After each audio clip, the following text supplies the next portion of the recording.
a very warm welcome. I would like to say hartelijk welkom in Utrecht. If I say this, most people understand what I'm talking about.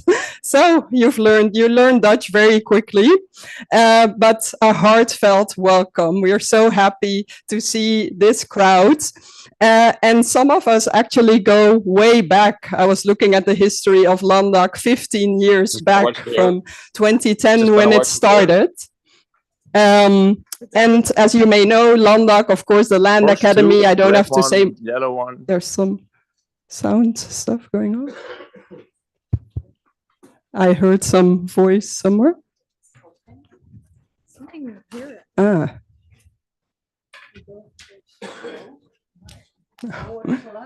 Yes, when I speak, do you still hear something? Yeah, double voice. Oh. Yeah. Oh, yeah. Yeah, that should work. Thank you. So the Netherlands Land Academy started quite some while ago. Some of us go way back, but a lot of also new faces. And I'm so happy to see a lot of young people, a lot of early career researchers that participated yesterday in our session, summer school participants. Really great to have you here. So it's great to have a very diverse audience and an ongoing interest and passion to work on inclusive, sustainable, just land governance. I didn't mention my own name yet, that I tend to forget. I'm Femke van Noorloos. I'm here from Utrecht University and in the organizing committee of this conference. And I'm actually maybe gonna start with presenting all our committee members from the conference organizing committee. So let me start with the two Gemma's who will speak after me. Gemma Betsema en Gemma van der Haar, Wageningen University, RVO Land at Scale. Barbara from Oxfam Novib, who will also moderate the first opening panel. So we have Bertus. Where are you, Bertus? From Kids. Welcome. Marja Spierenburg from Leiden University. I don't see her yet, but she'll come. Matthijs van Leeuwen, Radboud University, Nijmegen. Dimo Todorovsky is here, ITC Twente University.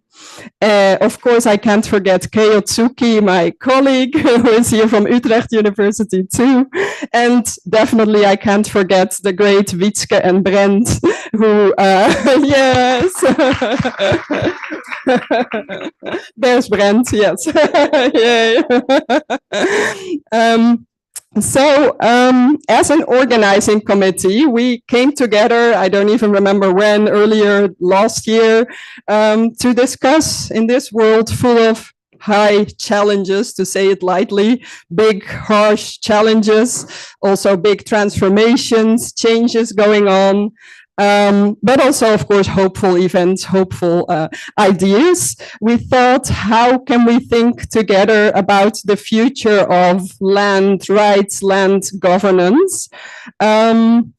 So struggles for land rights, struggles for housing rights are ever more important than ever.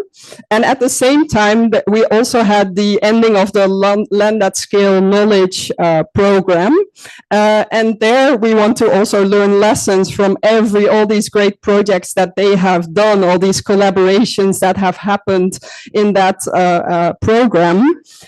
So we started reflecting on collaborations, multi-stakeholder collaborations, multi-actor collaborations, because a lot of us in this room work across sectors, academic, civil society, private sector policy, and those collaborations include lots of knowledge, different types of knowledge, and that's very worthwhile and very important, but it's also not always easy. So we also have to look at the very important questions like whose knowledge is included, whose knowledge is maybe not included, what types of knowledge are promoted or potentially sidelined, how about the voices of the most marginalized that have the highest stakes. And how can we work with plural knowledges and plural views of what land even means to people in just ways and across structural power differences? So big questions, no light task for us. Yeah, we wanted to create a space for reflection on those kinds of questions in relation to land.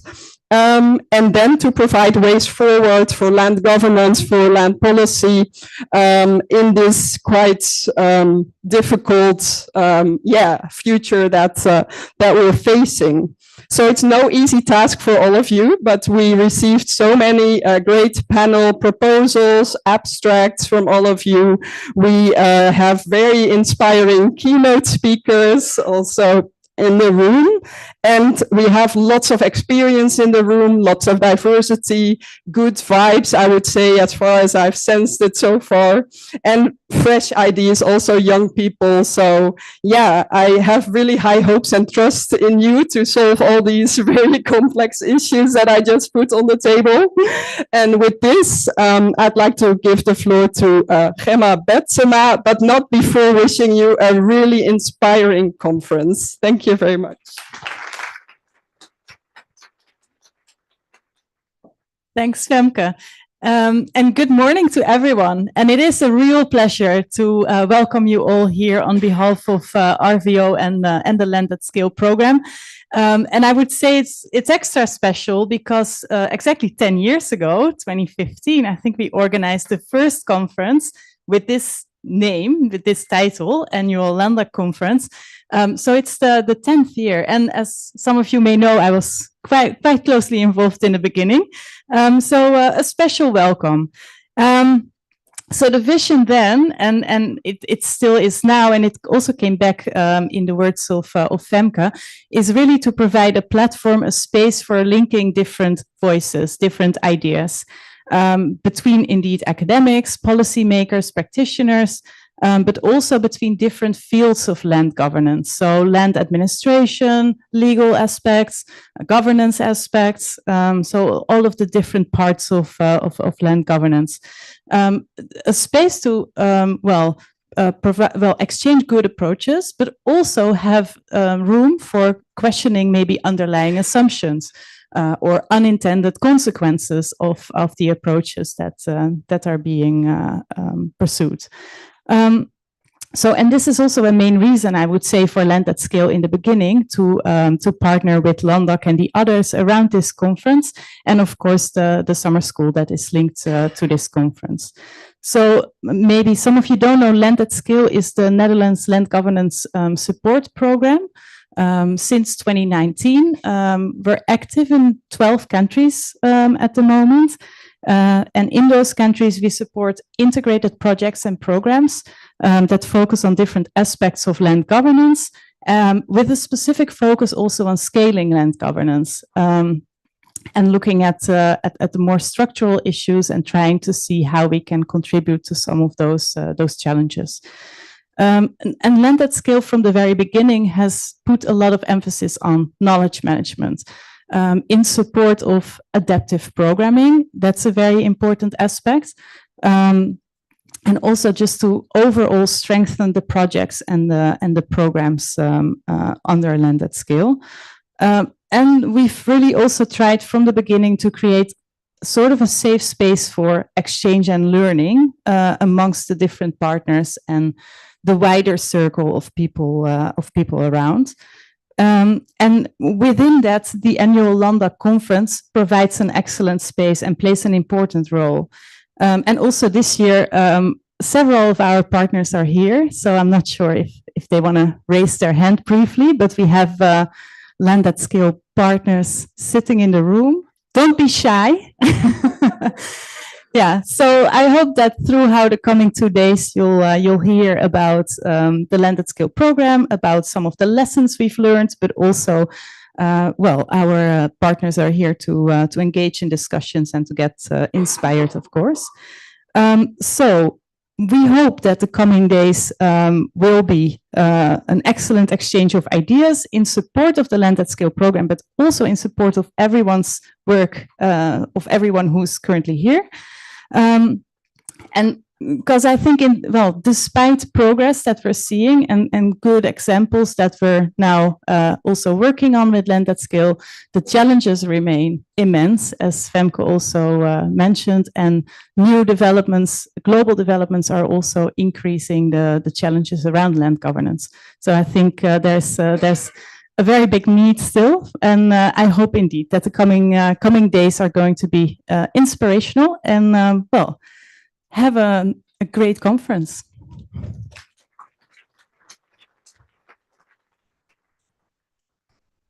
Thank you, Gemma. Here is the other Gemma. Thank you both for very inspiring words to start this conference. Sorry, this is still from Colombia, actually. It's so great every year to see this community coming together, and already the days before I'm both stressed and extremely much looking forward. And I think it's more than 10 years, Gemma. I think it's like 14 or something like that. So, and it's, yeah, when we started, we never could imagine that 14 years later we would still, you know, for many of us, this would be one of the highlights, not the only, of course, of the year. It's very nice to see old faces, or familiar faces, I should say. It's very nice to see new faces. Yeah, this is what LANDac is. In the end, it's you guys and girls and everybody else coming together, ready to exchange, to share your insights. And this is what LANDac has been and wants to continue to be, to create that space where you want to be, you want to learn, you want to get inspired, you want to be challenged. And I'm very glad we have been able to build that over the years. Now I have a slide. Oh, but I don't know where it is. In the meantime, I should say Femke was very modest. She was not in the organizing committee. She was chairing the organizing committee of this conference, and this great topic that is at the center those 2 days also comes from you. So credit where credit is due. You are screaming. There we go. Yeah, a word about LANDac. We want, in order to future-proof this network and make sure this space can continue to exist, we've come together with several of us within the LANDac network to decide how to move towards the future. So this is the official announcement that we are creating LANDac in the form of a stichting, a foundation, as a way to give continuity and start and keep on offering the conference and to keep on nurturing the network. So here, and we hope we can keep the name, we hope we can keep the logo, and here are, is the brief mission statement. So the conference is very central in what we think LANDac has come to be, but not just on its own, but as a kind of nodal point in the network of which you're all part. And I'm also very happy to announce who's on the board. You will, and there's space for more people if you think I want to be part of that. We have a lot of social capital, but we can use more. We also need other types of capital, but that will be another discussion another day. So some of the names are going to be repeated. So I'm there. Sorry, still going to chair for another year. Then I think it's time to step aside. Matthijs is there. Femke is there. Barbara is there. Bertus is there. Bernardo, you haven't heard his name. He's also there from Leiden University. Wietske and the question mark. So if you think, I want to know more, I want to be part of that, I think I want to contribute to keeping LANDac going and to make it stronger, you know where to find us.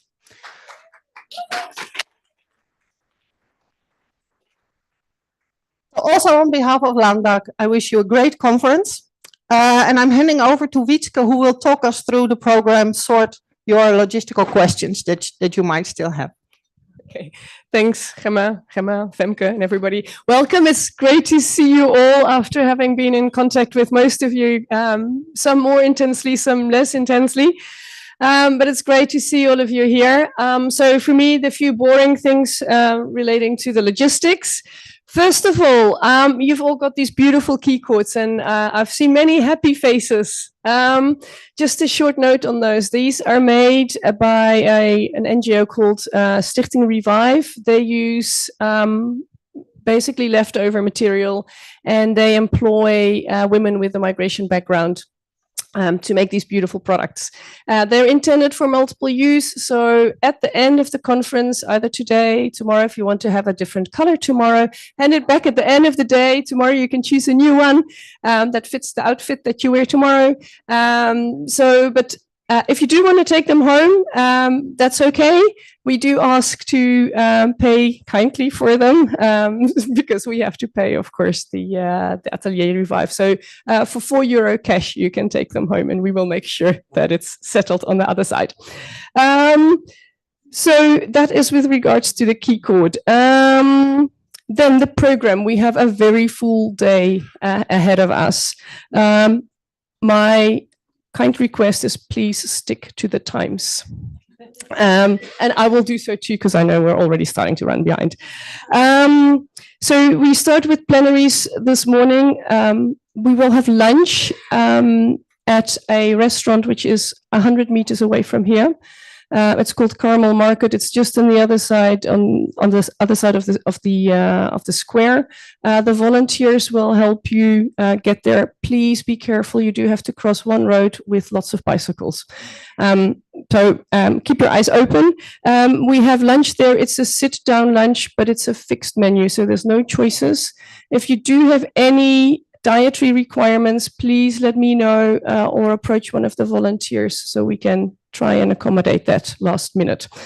Then we come back here for parallel sessions that take place in smaller breakout rooms throughout the building. You should see signs to get you to the different rooms of your choice.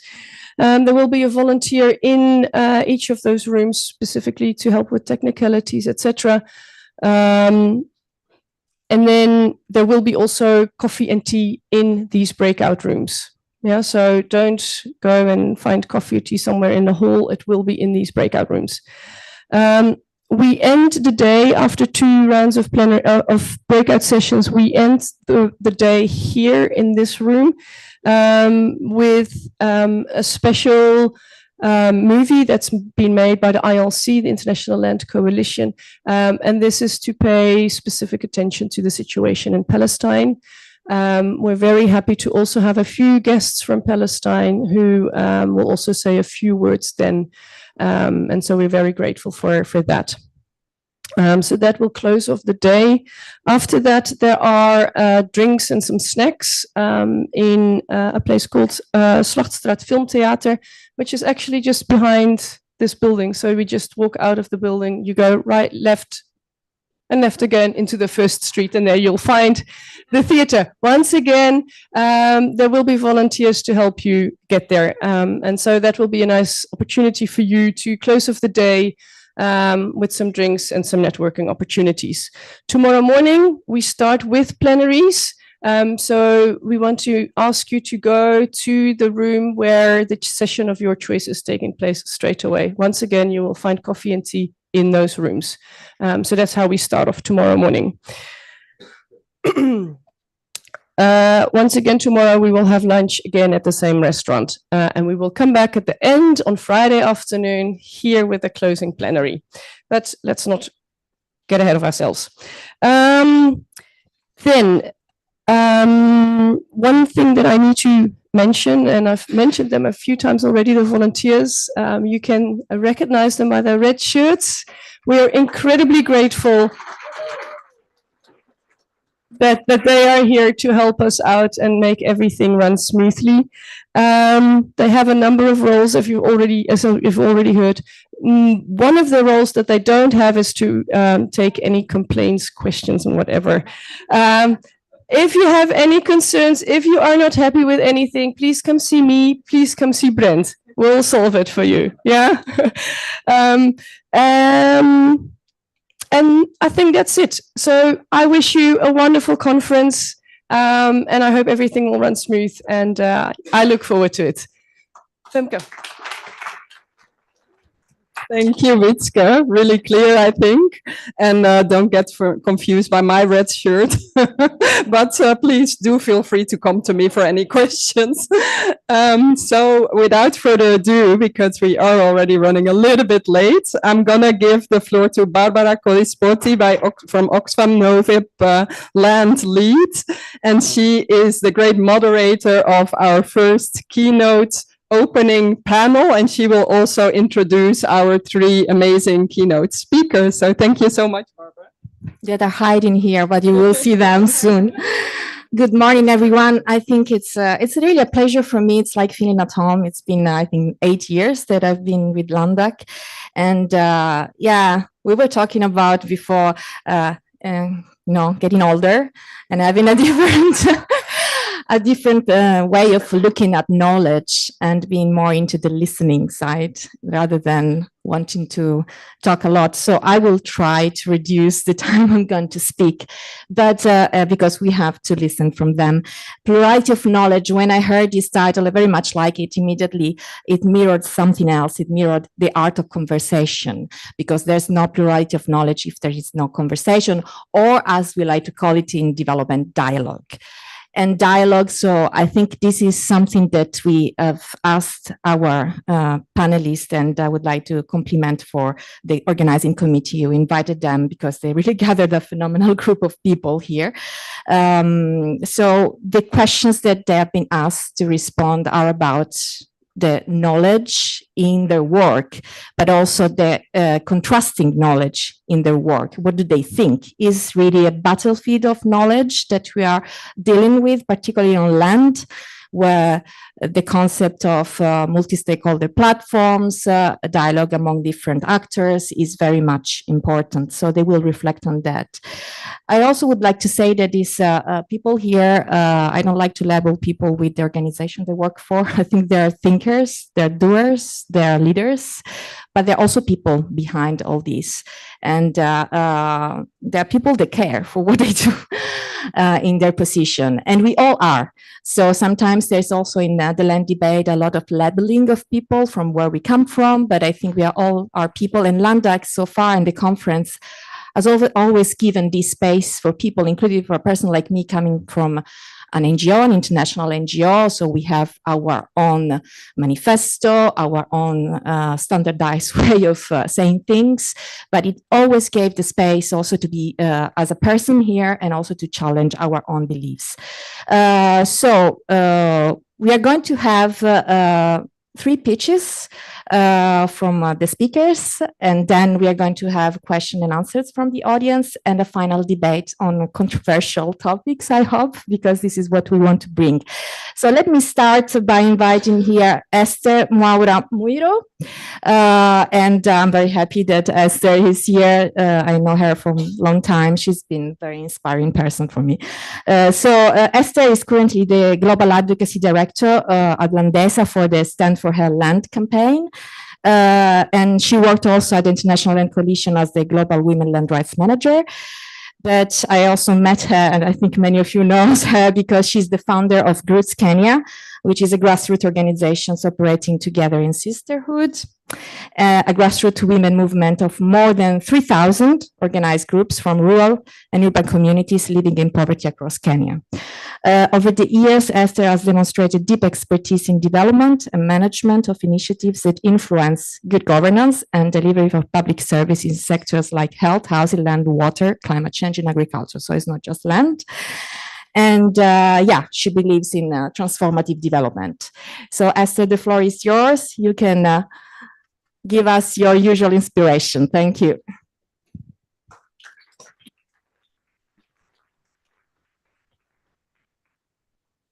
Thank you, Barbara. Thank you, all the colleagues. I am super excited to be here. It's always a pleasure to be at LANDac because Yes, like you said that always there are new people. And so that is the part of our work, that if we are not meeting new people, then we are not growing. And of course, work has not been done. So I'm always happy to meet the old folks, because it confirms we are aware that work has not been done and we'll continue to do the work. So I come from Kenya, I live in Kenya, I work from Kenya. And when I was asked if I could speak about to bring my thoughts in this amazing topic of multi-stakeholders platform and what they mean for me, I said yes.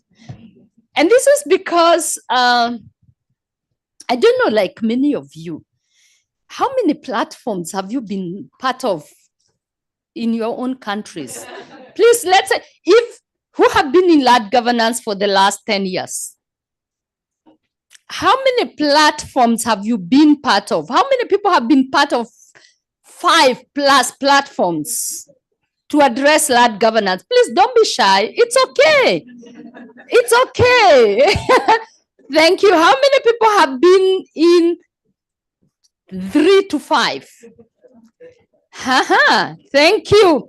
How many people have been in at least 2 platforms, regionally or globally, to address large governance? Please don't be shy.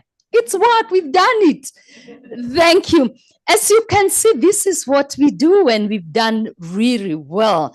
And to me, that multi-stakeholders platforms still matter. And they matter for a few reasons. Is because every voice matters. And until we are able to bring every voice to the table, then we may not be solving issues. The second thing is because everyone means well, and then unless they prove otherwise, because they can prove otherwise, but they mean well, and everybody wants to solve the problem. So because we all want to solve problem, we mean well. But if we prove otherwise, then it's good that we get rid of us or get rid of them. And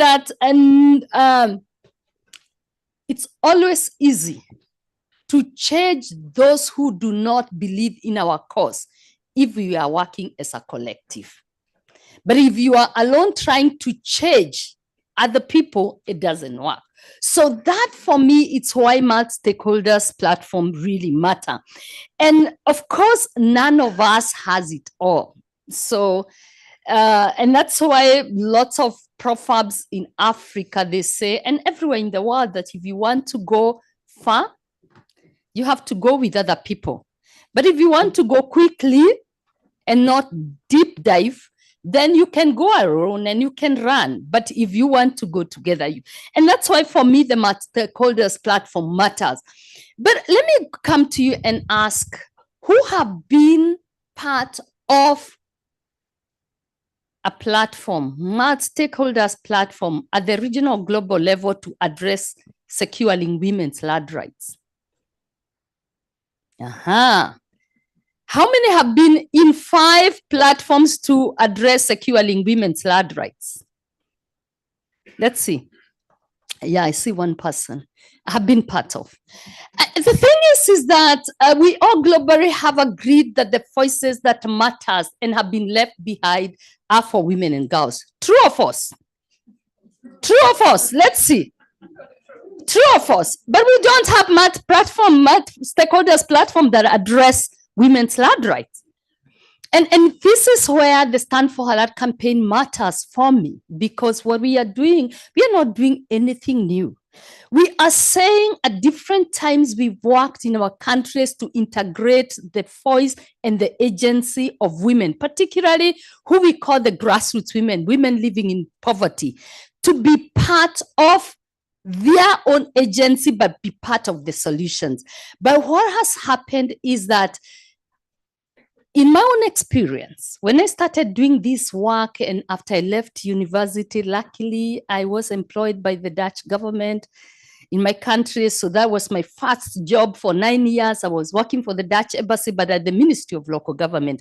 And my responsibility was in community development and supporting the organization to integrate the voices of the community.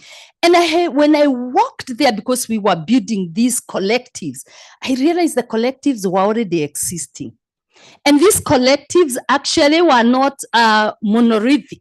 They had different kinds of stakeholdings that were there. So communities and women in Africa, in Latin America, women have been organizing themselves.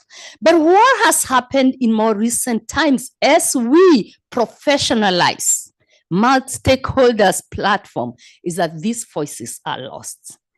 And we come and try and think that we are organizing communities. And one of the things that I would give us a test is that, and you can go and try at home, how can we build on the already existing capacities of women and local communities to organize?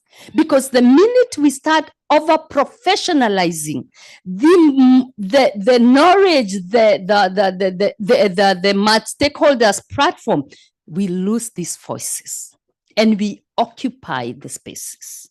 And we actually are more talking than actually elevating their voices and agency. And this is what we are struggling at the Stand for Halal campaign. How do you actually, and with conviction, bring the local communities, particularly the grassroots women, to be able to be at the forefront of our voices?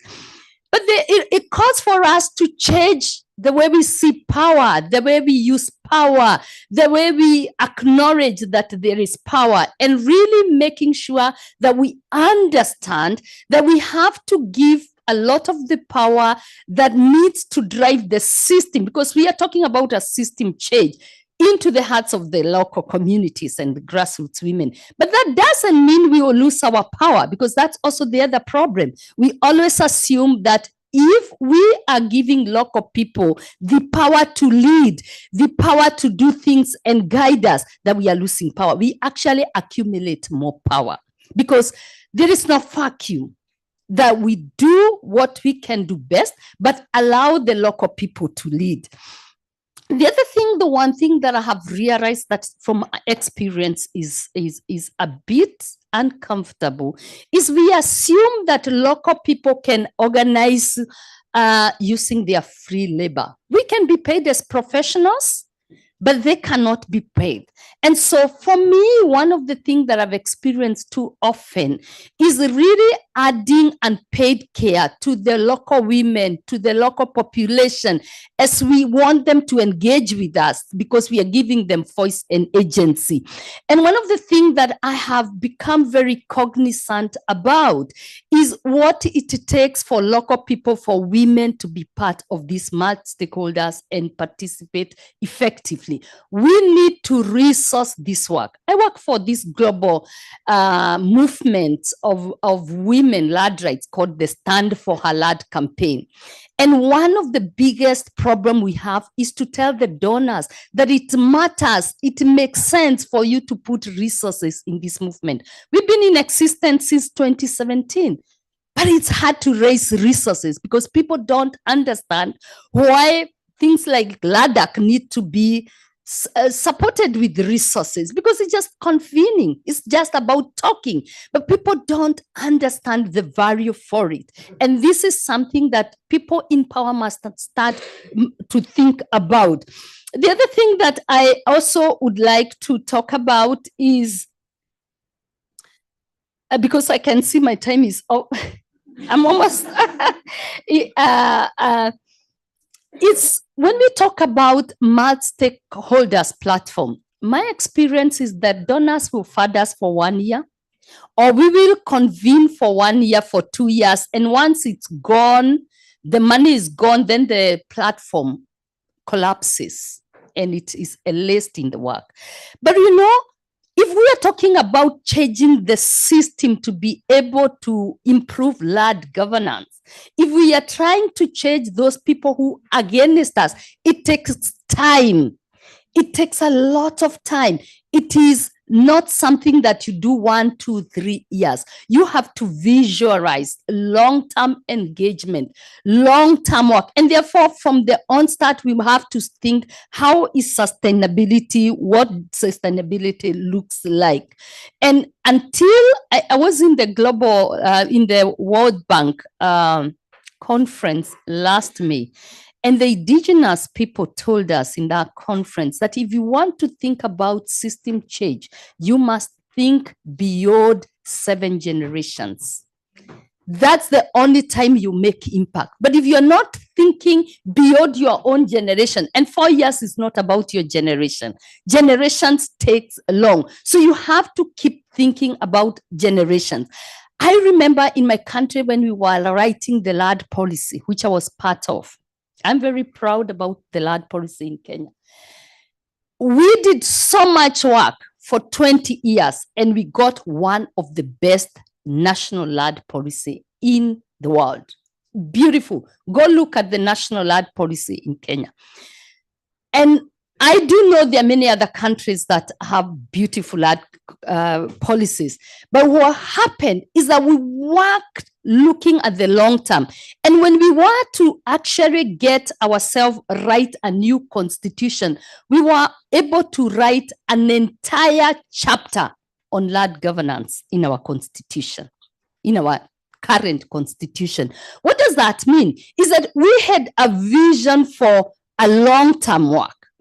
But we assumed, and this is also the other thing that the world has assumed, is that we've assumed that getting policies, getting institutions, getting a legal frameworks, that we have sorted issues. And I think that's the very least work. So for me, I submit, as we start to think about knowledge, about organizing platform, we must really invest in thinking about platforms that speak to implementation of these laws, of these policies. And that's why, again, I'm proud to be part of the Stand for Alert campaign, because we've told the world, excuse me, have a small stop. And please, let's say we are not writing new policies, because we have so much beautiful policies that are existing. We have institutions, we flooded these institutions, but the problem is we are not investing. So as LANDac improves, as many of your platform improves, we would like to ask you, can we actually look at implementing what we already have if we were to really advance of course, land governance, but more important, building platforms that really deal with securing women's land rights. Because until we've been able to secure women's land rights, we are not going to deal with gender inequality. We are not going to deal with issues of climate injustice. We are not going to deal with the issues of food insecurity. We are not going to deal with inequality in economic justice. We are not going to achieve sustainable development. And to me, until we have the grassroots women, local women as part and drivers of the multi-stakeholders platform that we are putting together, we will not be able to achieve our long-term goal of having a people-centered land governance that is just for all. Thank you very much.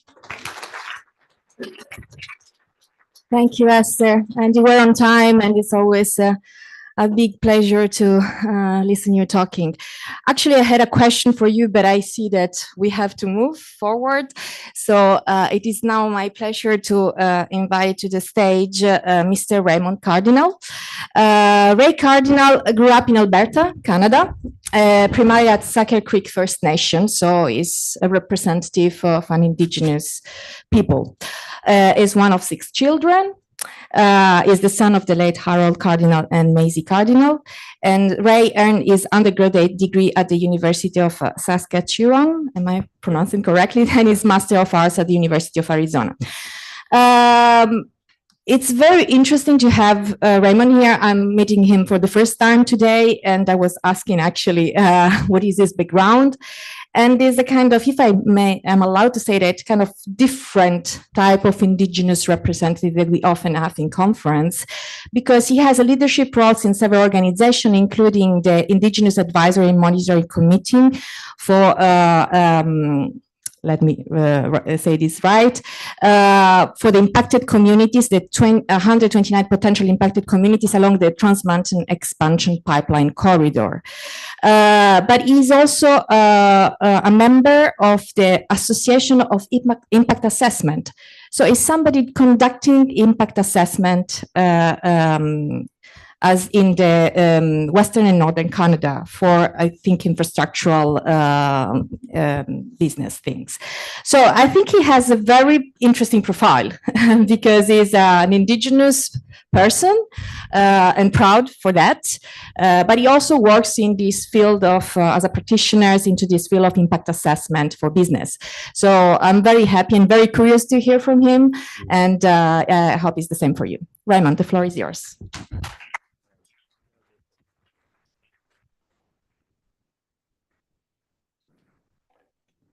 Ano temtik, near Raymond Cardinal ni sigasun, I chino sagaigane cochinia. Kotak kisagawi wa pataman. It's typical when we present that we acknowledge the land and the people that live there. I tried yesterday to find the tribal people that were here, but I would just thank the Dutch for welcoming us here. I couldn't do any better. The other thing I guess I'd mention that's important for me is that during World War I and during World War II, our people were not required to serve in the armed forces, but our people served in greater numbers than any other Canadian or any other American group. So Indigenous peoples from Canada and the US served. And so many of our ancestors are buried here in the Netherlands and throughout Western Europe, so I acknowledge them. I don't know how to work this.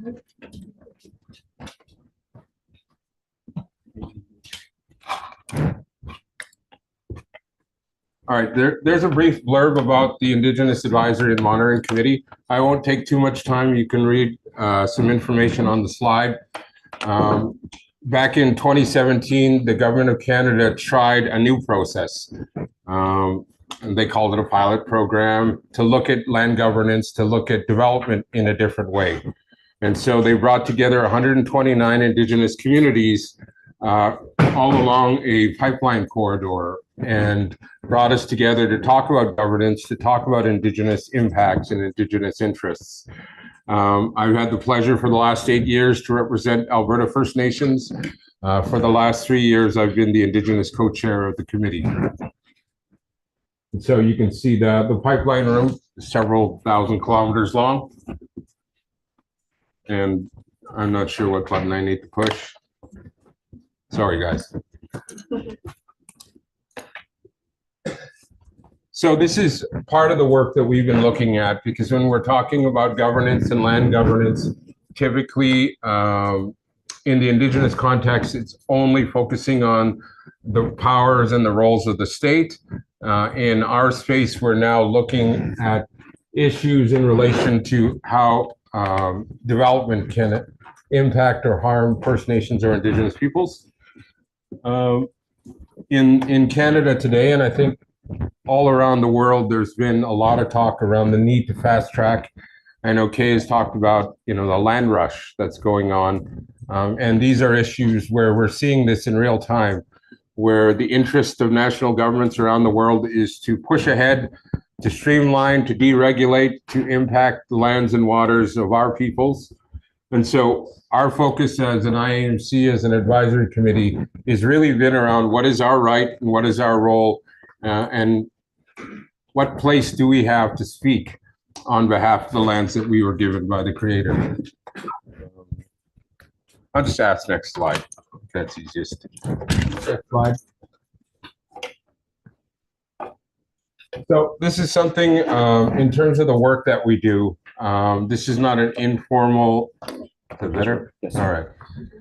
This is a session where we work quite a bit interactively with the Canadian regulatory system, and we look at what role is there for Indigenous peoples. What role do regulations and acts have in relation to our communities? I heard yesterday among the students talking about acts and regulations, and this is something where our drive and our interest as Indigenous peoples is to see these acts and regulations change. Our role and our interest is to see our laws raised and elevated so that we make decisions as it relates to our lands and waters. So in 2007, the UN passed the United Nations Declaration on the Rights of Indigenous Peoples, and this declaration is highly influential in the work that I do today. There were 143 states in favor. Canada, notably, was not one of them. 14 years later, in 2021, Canada finally adopted the United Nations Declaration on the Rights of Indigenous Peoples. I think there was a lot of concern in Canada that they wanted to be able to freely develop our lands and waters without our involvement. Finally, the most recent Liberal government changed their minds, and they passed the United Nations Declarations on the Rights of Indigenous Peoples Act. And Canada now is setting down a path to ensure that our laws and our regulations are compliant with the declaration. Let me stop here for a second. I think just listening to the conversations of the students yesterday, I did want to make note that when I spoke about development and the issues that are important to students, that we take a rights-based approach. And for me, a rights-based approach includes the declaration. You know, there were discussions yesterday around displacement. And, you know, Article 10 of the declaration speaks about our right to no forcible displacement or resettlement without our free, prior, and informed consent. It is not just the power of the state and industry to move us as they will. We have to agree to it. We have to say yes. Article 18 talks about our right to participate in decision-making in matters that would affect us. Article 19 talks about free, prior, and informed consent as it relates to acts and regulations relating to us. Article 22 talks about the rights and needs of our women, our elders, our youth, and those with special needs, and that they need to be considered in any plans and development. We have Article 29 that talks about our right to conservation of our territories. Article 32 talks about our right to set priorities for development in our territories. It's not just the authority or power of the state, it is us as Indigenous peoples with that right. Article 43 recognizes that the standards contained within the entirety of the declaration should be the minimum standard. And so, you know, I invite the folks here at the Land Academy to look at the declaration and see wherever you operate, how are you complying with the declaration? Because your government and governments around the world have said this is the minimum standard we expect for Indigenous peoples. And Article 44 says all the rights contained in the declaration are equally guaranteed to men and women.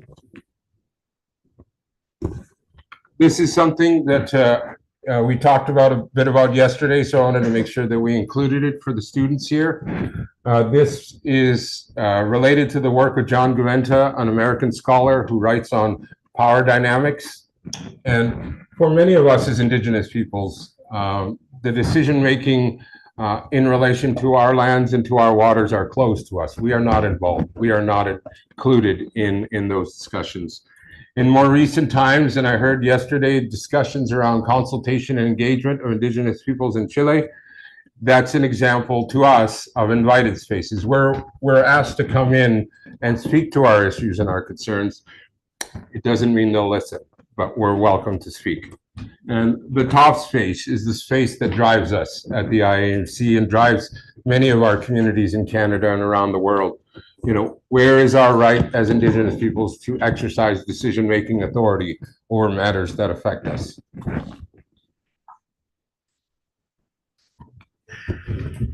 So this is a model that we built, or an infographic that we built to relate to that.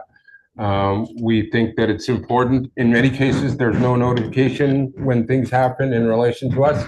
At times, we might receive an email.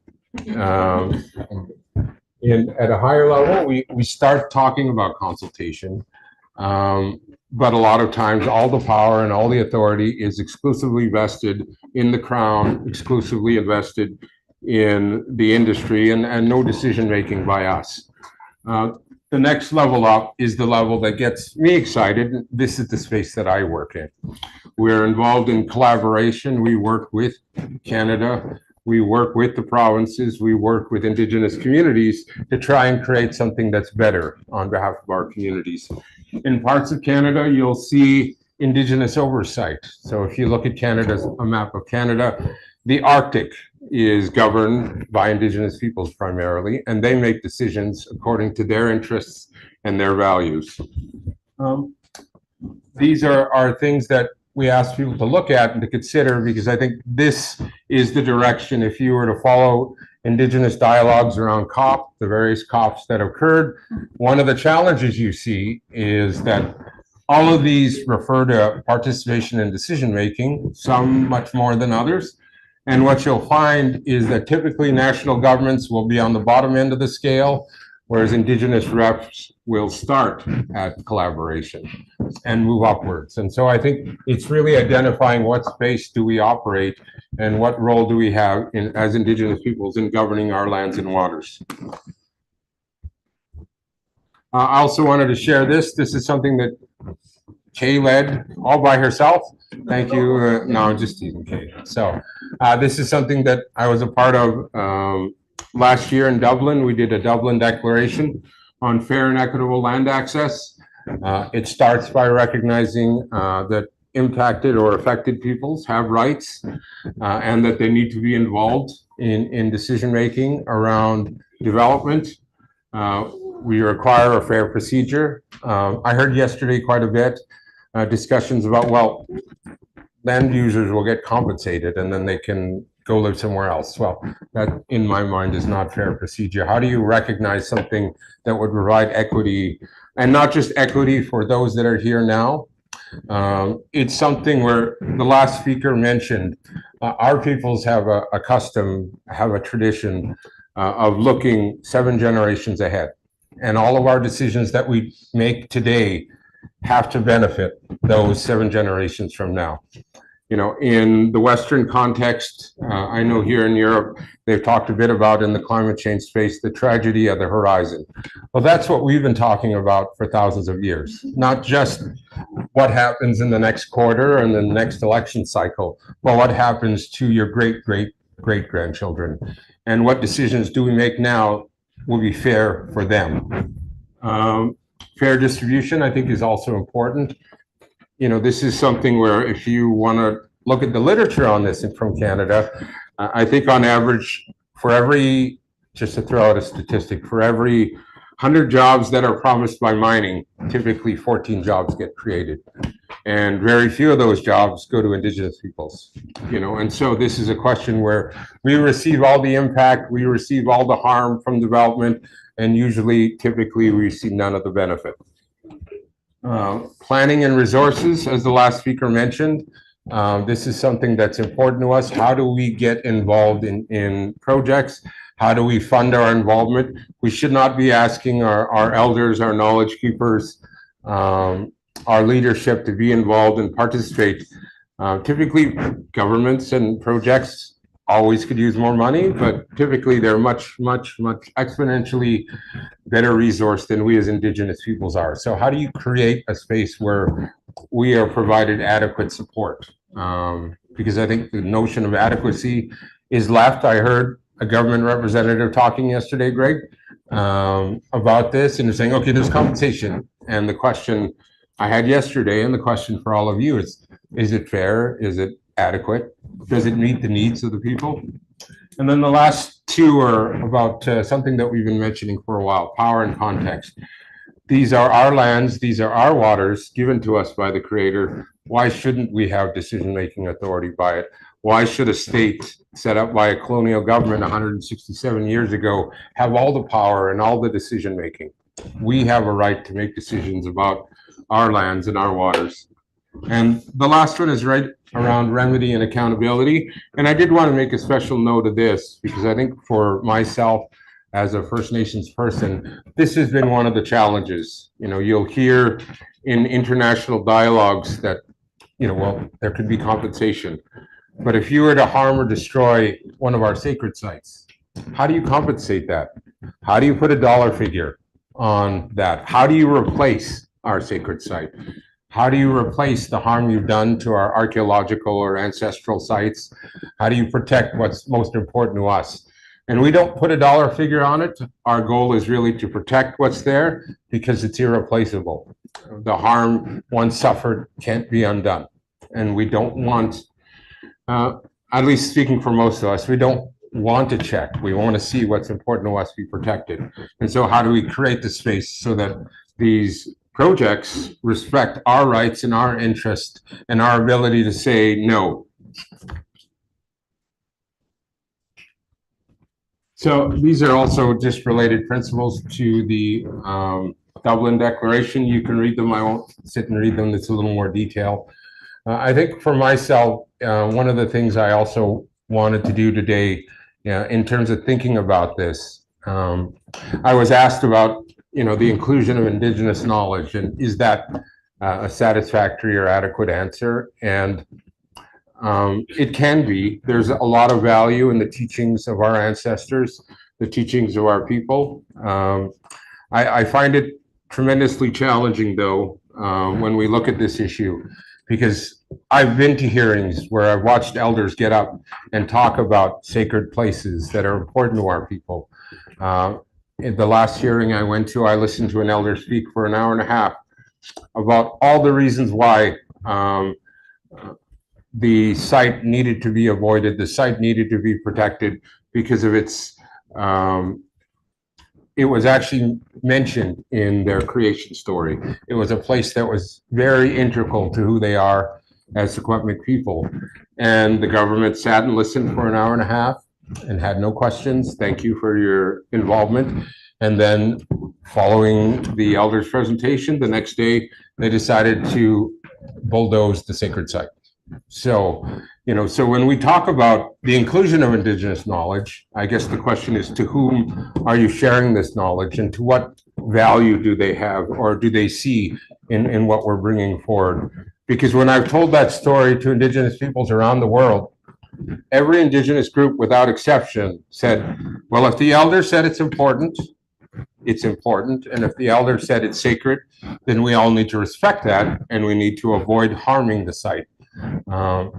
We need to respect the rights of others, and if our elders are saying this is important, then that's enough. We don't need a giant policy paper on this. We just need to hear from other elders, from other Indigenous peoples, this is important. Okay, well, we support your right to protect. And in the interest of the Crown, they might have saved a few $1 million by avoiding going around the site. But honestly, I won't get into the specifics, but it was something that should have been easily avoided, but wasn't. And because it was in their interest to bulldoze our site, they bulldoze it. And so when we look at these questions and look at these issues and talk about the inclusion of Indigenous knowledge, I think it's also important to think about power and power relations. Because if it was me or our communities sitting as the decision maker, and we heard our elders come forward and say, no, this must be protected, this must be respected, this must be avoided, that we as Indigenous peoples would listen and take direction from our elders. In this case, with Western decision makers, our values were not nearly as important as the money they could potentially save in bulldozing our sacred sites. So I think these are important issues for people to think about. Land has history, it has memory, and we as Indigenous peoples have that connection. And it's that question of how do we protect what's most important to all of us, and not just for us that are here in this room today, but future generations, all of your children and grandchildren, and on and on and on. How do we do what's best for them? So thank you very much. Thank you, Raymond, and you're all doing great on time. This is your notebook. I found this very nice, also follow up to what Esther was saying, because the structuring of conversation, I like to call conversations rather than dialogue, from what exists already as a mechanism for conversation. So we are going sometimes with this arrogance that we are creating mechanisms for people to have a dialogue while they're already there, And they're also there to negotiate and renegotiate problems within their own communities, within members of the community. So I think that this example of building on that would be a fair partnership when we actually arrive and elevate not just the laws, but also the mechanisms that exist already. And I also like very much what Raymond was saying about the details of history and geography. And actually, that was my idea to introduce Anne, because you mentioned something in a LANDac conference, I think 4 or 5 years ago, that really marked me. And I quote you many times. She doesn't know, so she's looking at me. Because she said, we have to reintroduce and bring back history and geography in the land governance debate. And I think we are in a kind of fast knowledge type of period, and we are all responsible for that, or with this short LinkedIn post and with super fast knowledge things. So taking time, like Raymond did, to go back to history, to describe the articles of we all mention these conventions, but maybe we don't have an idea what is written inside. So thanks also for listing the important articles. And so bringing back the processes, the history, the knowledge, and the geography into the land governance is fantastic. So I'm very happy, and I wanted really to... Oh. Yes, and let me introduce now Anne. So Anne Ansoms is a professor at the UC Leuven University. Leads the research on environmental and climate change in Central and Eastern Africa. And with her team, she explores climate and resource conflicts using interdisciplinary, art-based, action-oriented methods. She's working in DRC, Rwanda, Burundi, and she also specializes in research ethics, focusing on emotional and ethical dilemmas in challenging field context. So I invite you to the floor, Anne.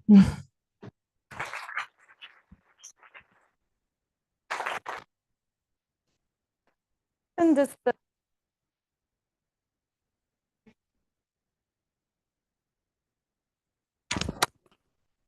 hi everyone. I think I have to. This won't work. Yes, perfect. Hi, everyone, and thank you very much for that wonderful introduction, but also to thanks a lot for the two speakers that were already inspiring us with quite some important reflections.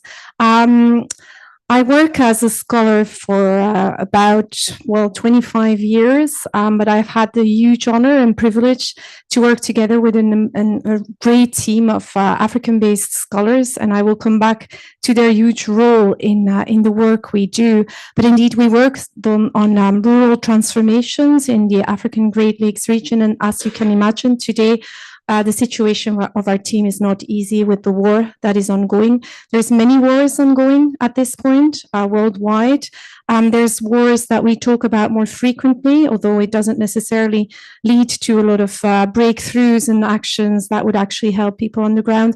But there's also quite some wars that we don't talk about very often, and the war currently ongoing in the Great Lakes region is definitely one of those. And so I'll come back to what that means as a team to work in this region.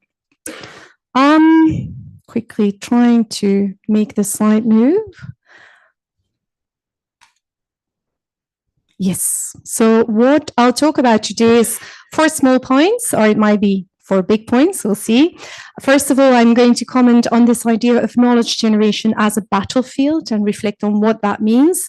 Then ask 2 uncomfortable questions: whose knowledge counts and which knowledge counts, to finally come to the importance of bringing unheard voices or inviting unheard voices to the table, but also changing the way in which the table works, so that unheard voices get their place at the table, can define the table themselves. But let's start from scratch. Knowledge generation as a battlefield. It's not necessarily an image that I like. I don't think that knowledge generates well in a battlefield. I don't believe in battlefields to generate knowledge, but we have to be honest. the teams we talk about, the various topics on which you guys are also working are today in this polarized political environment increasingly discussed in very difficult ways. When we talk about climate change, land governance, we enter into political minefields where there's a lot of different opinions that circulate.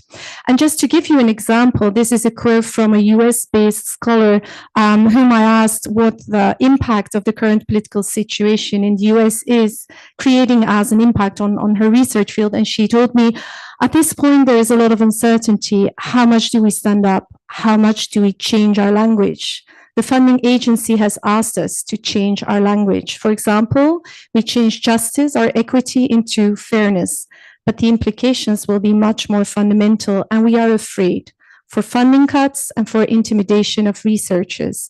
We don't know the next steps, and we already see that researchers got orders to stop doing research. So this is an important quote from a country in which scholars were until recently quite privileged. Then let's take things towards other contexts in the global situation today.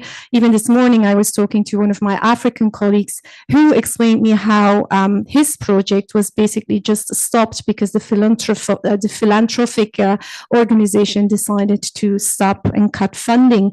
And so whereas these US-based universities still have some margin of negotiating, for many scholars in the global South, the margin for negotiations is not necessarily there. This is costing jobs, but this is also costing us insights, crucial insights in the fields of knowledge in which we are active. So I think institutionally, as academics, we should really reflect on how we can build support structures for academics, both in the global North, but definitely also in the global South, to see how we can collectively cope with the situation instead of pushing people into a solitary absorption of what this means for both their research and their job security. Next to job security, there's also an increasing amount of intimidation ongoing. Intimidation, death threats, trolling, sexist abuse of climate scientists. Again, in the global North, definitely, but definitely also in the global South. And this creates an ambiance in which we have to stand up collectively in solidarity to try to find ways of coping with this without pushing people into solitary confinement in relation to these challenges.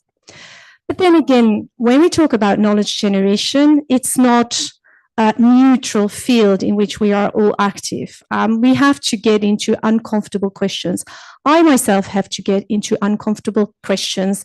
I'm a Belgian professor, a white woman who is doing research in the Great Lakes region of Africa, where obviously my country has a huge colonial heritage with a lot of neo-colonial structures still present in our fields of knowledge, but also in the ways in which the academic world counts and in the way in which the academic world works. So whose knowledge counts? Who gets a place at the table today?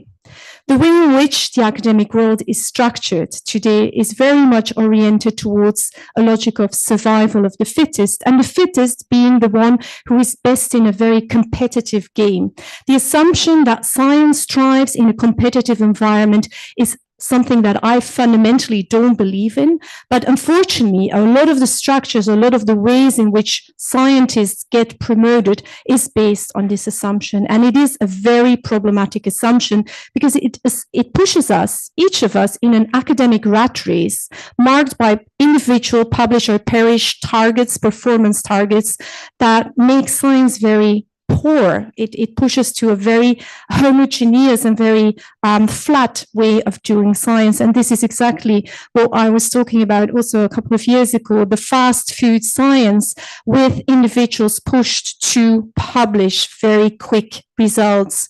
And then this is not a zero-sum game, neither.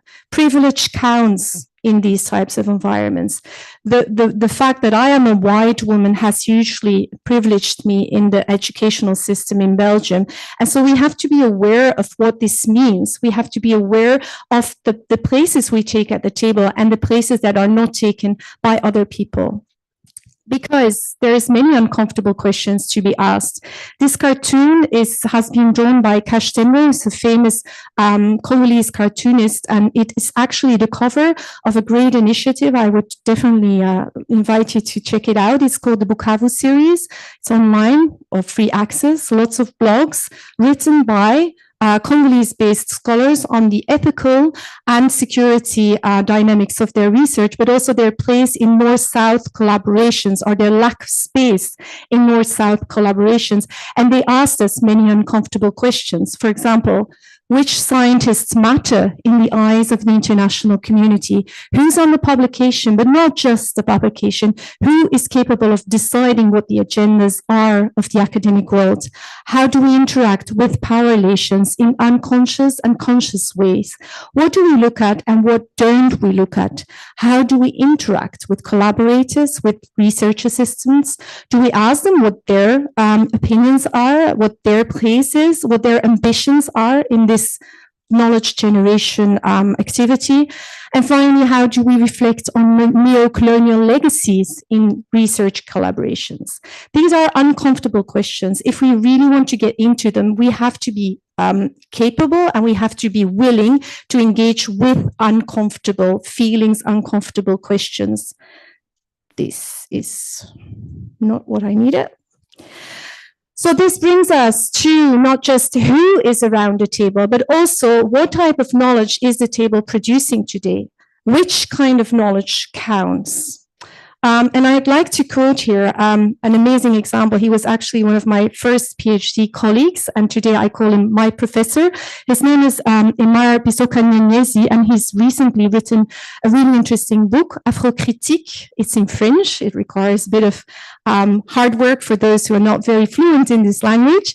But one of the things he talks about in his book is the way in which the knowledge system is fully structured around coloniality, colonial ideas in relation to how science works. And he talks about 4 assumptions that are, in his eyes, problematic in the way in which science works. So I did a bit of English translation. I hope I did honor to the way in which he writes in the book. The first assumption is this belief in a pure entity, the idea that human beings can know the world in isolation from their own perspectives or contexts. And even though we talk about positionality today, this is still often an underlying assumption that guides part of the research, particularly in certain disciplines, but also more broadly. This is still part of the way in which we do science, which brings me to this neutrality assumption, the assumption that researchers can uncover complex systems unknown even to the very people being studied, and the arrogance in this assumption, embedded in this assumption. Third one, illusion of objectivity. The conviction that knowledge production is neutral and does not reinforce worldviews that may perpetuate and that often do perpetuate forms of violence. And then finally, the assumed link between science and increased well-being. The assumption that scientific research builds welfare for populations. These are assumptions that are based, that are embedded in the ways in which we do science, and we rarely enter into the uncomfortable questions that call into question these assumptions. And I think we should do that because it would bring a much richer perspective of science. Now, building on that, let's look at the ways in which we translate wisdom into what science does today. Preferably Anglophone articles published in an 8,000 word format. That is the biggest ways, well, the most proficient way as a scholar to move forward in your career. Sometimes also a book, but then preferably with these university presses that will cost about $100 per book. So who will read those books? Where are they accessible? But also the focus, the obsession we have with written forms of generating knowledge, written forms, the examples you were giving, this wisdom that is embedded in activist voices, taking their role, playing their role in platforms, talking about long-term history, about embedded, rooted ways of building knowledge. There's no place for that in written formats that count approximately 8,000 words. And the domination of these written forms of knowledge in our educational systems are marginalizing indigenous voices, are marginalizing women's voices. Also, the idea that we have to translate stuff into English because that's a language everyone speaks. Yeah, true, we're talking in English here today, but it also pushes a lot of voices, but also a lot of nuances to the periphery. And I really like the work of Kimmerer, who says, well, English is not equipped for all types of wisdom. The grammatical way in which the language is structured actually is not capable of incorporating the perspectives on the living world into that scientific perspective. So we have to think about what it means that we use this as a knowledge generation way of communicating. Finally, because my time is also almost up, but really important, which unheard voices are there today? Well, there's many unheard voices. Over the past couple of months, I've been involved. I've worked a lot in Rwanda, and I've been involved into reflecting on what climate smart innovation means today in Rwanda. And I've asked the question to ChatGPT. It's a really interesting tool. You can have really cool conversations, but also to have to make an image of what the imaginaries are, the very problematic imaginaries. This is what ChatGPT generated when I asked it to build an image of rural farmers interacting with climate smart technologies and how these interact with their local forms of knowledge.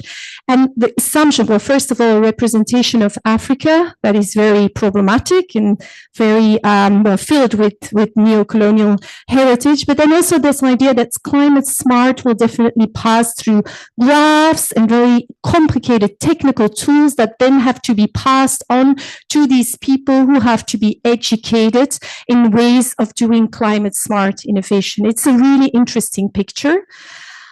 We in our field have seen climate smart innovations in very different ways.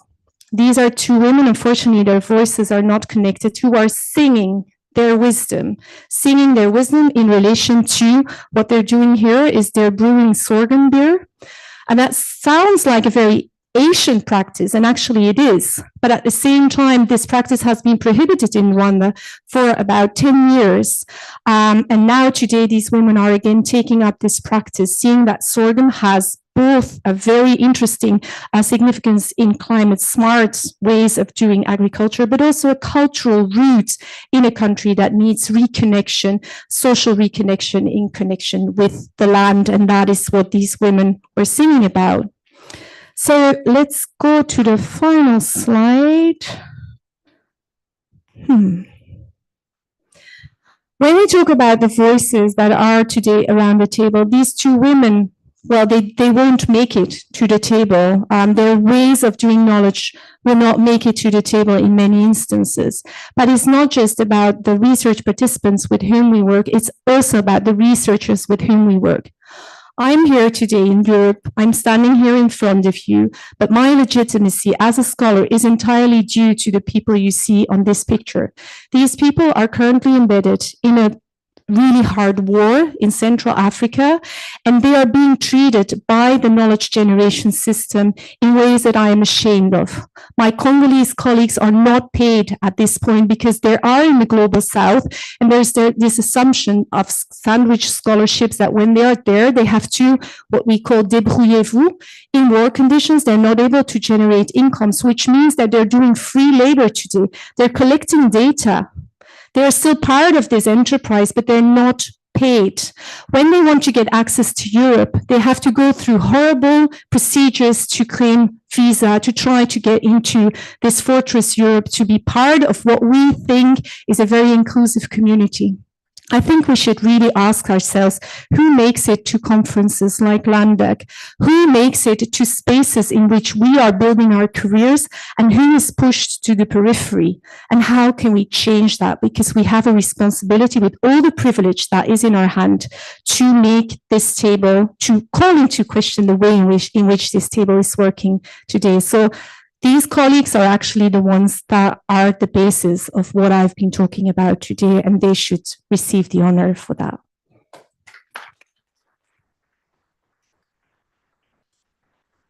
Thank you very much. And I think I'll quote you again in the future.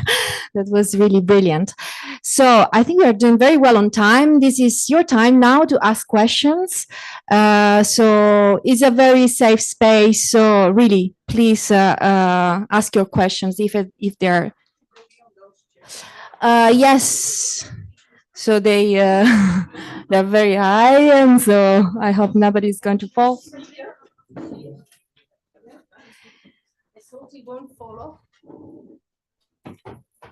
Of course, you can ask a general question or just addressing one of our panelists.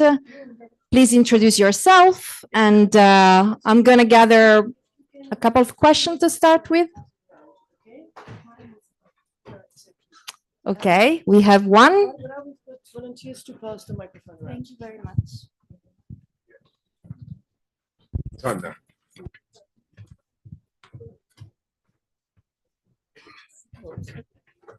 Hey, oh, sorry, I tried to stand up. Hi, my name is Judith Verweijen. Thank you for this great panel. I was really struck by the notion of generational thinking and generational perspectives, because we're currently in a situation where if we look at funding agencies in the development sector, we see that everything becomes restricted to short-termism and short-term thinking when it comes to funding cycles and producing immediate results.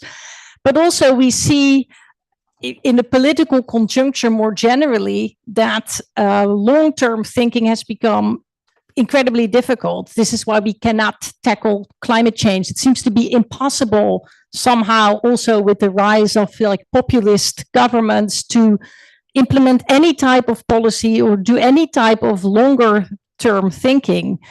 And this is, of course, exactly what we need to do. So I was just wondering, practically, how can we invite policymakers to think generationally, or how can we achieve this when it seems to run so counter to what is actually currently happening in the political landscape? Thank you.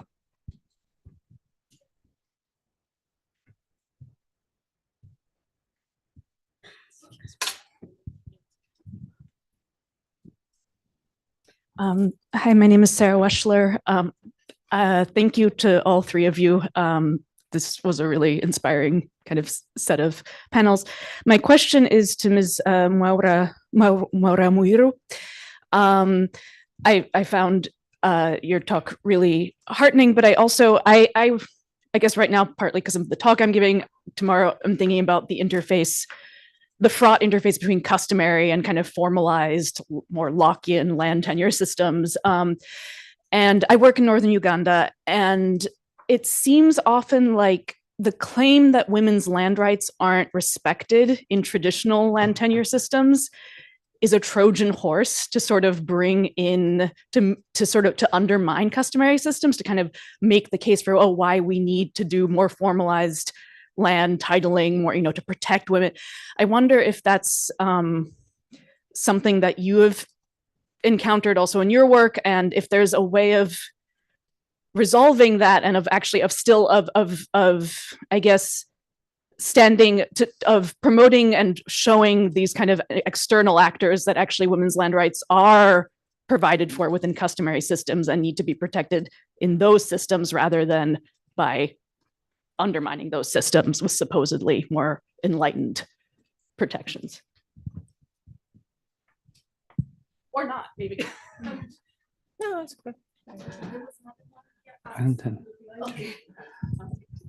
yes, thank you very much. My name is Dimo Todorovsky, and I want to ask the speaker from the First Nation a question about the word impact was announced in your start, but then it didn't came later on. So if you can share something more about how do you assess the impact that you're doing, or are you still in conceptualizing phase, or how to, my aim is to know how to better present the impacts that we do, so to have a better impact on the future work.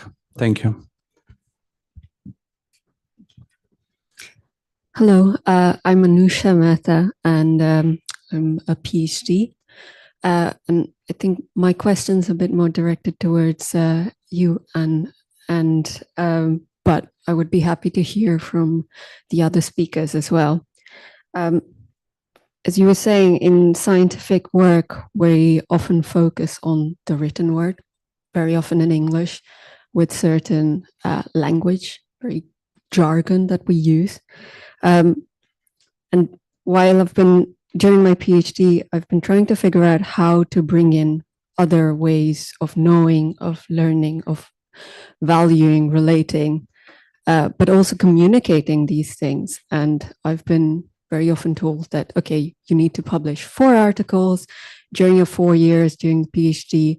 You need to have your theoretical framework that, and even in rebuttals, things like, you cannot use a different color, black. You've got to, so it's a very strict way of doing your research. And if that's the step that you need to take to become a PhD and go forward in this academic career. So I would love to hear from you what your thoughts on, maybe your thoughts on this, but also ways that we can change the system of this way of working and then still be able to be part of the academic world.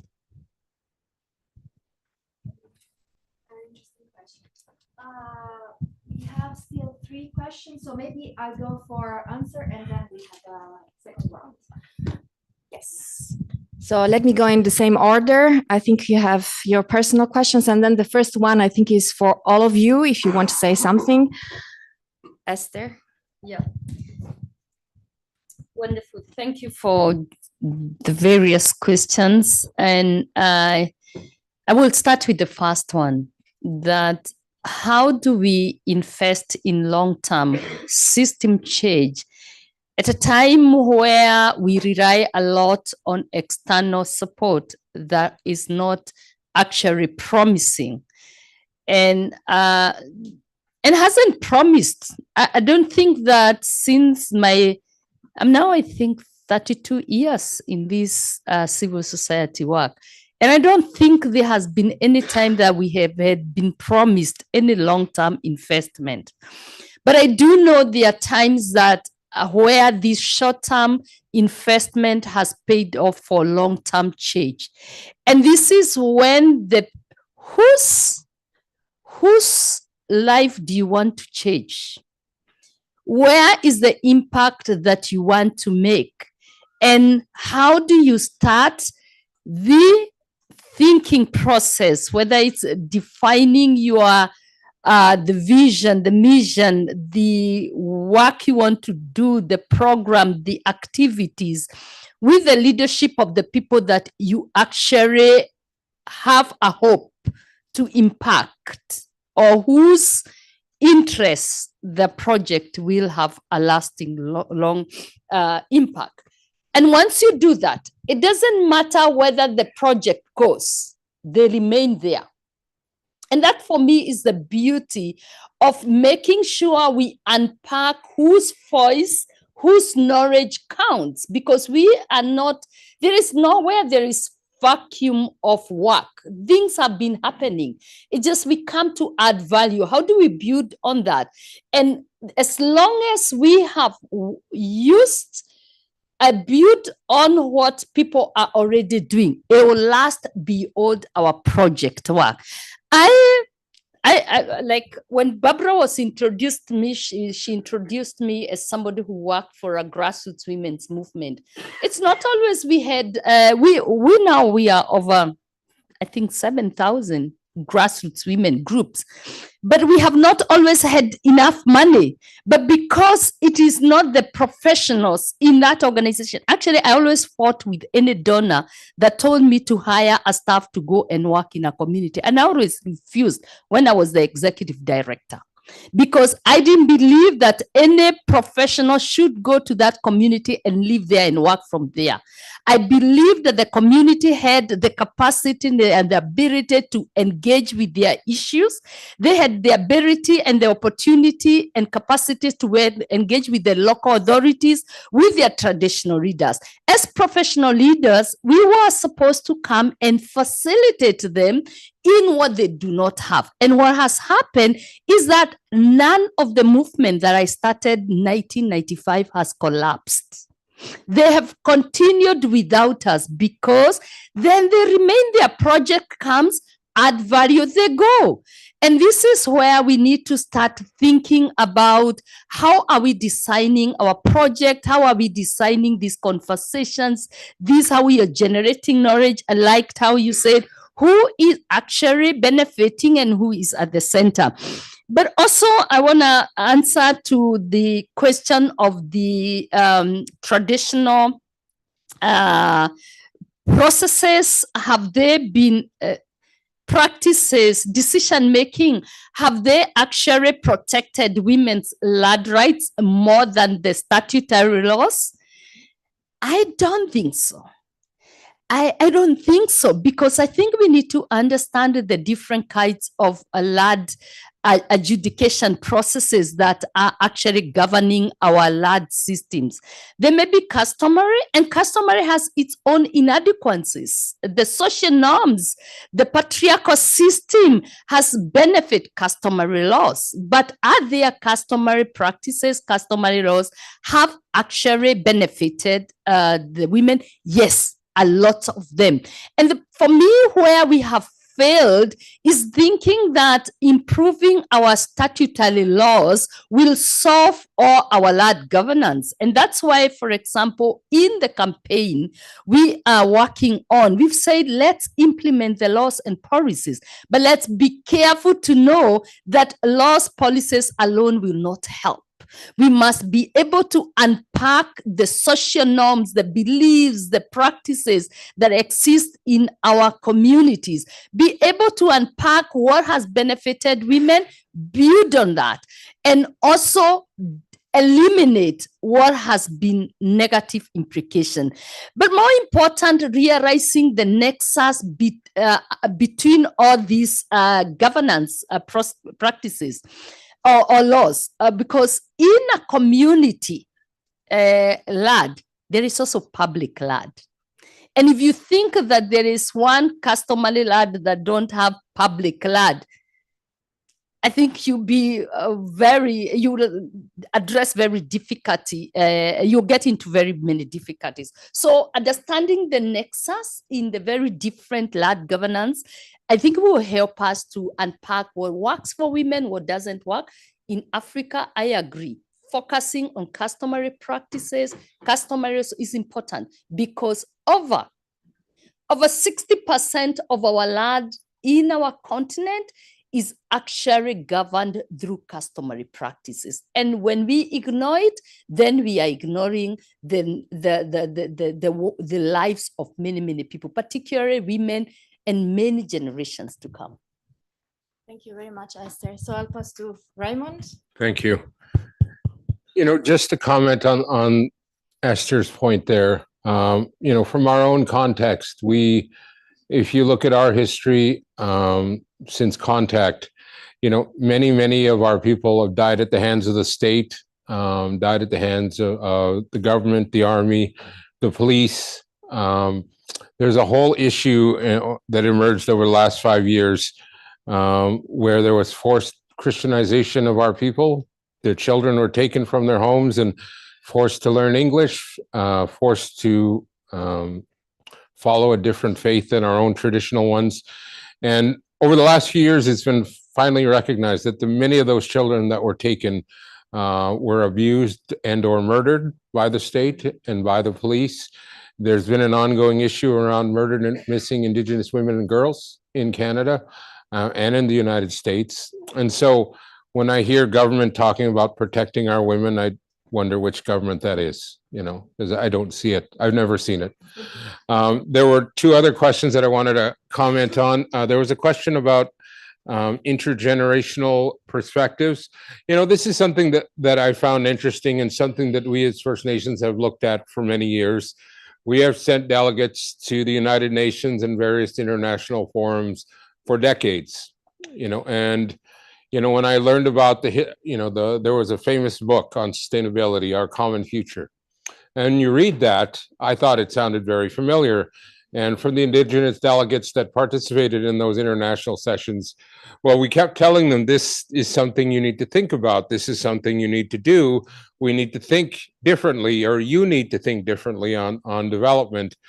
And the response was to take Indigenous perspectives and cut off everything they didn't like, and now it's more or less an investment strategy, and left out all of the value about thinking for the future, thinking about future generations.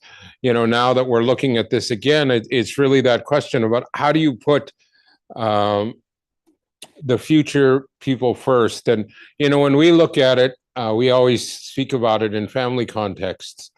Our elders talk about, you know, I know it might sound a bit sappy, but our elders talk about the meaning of true love.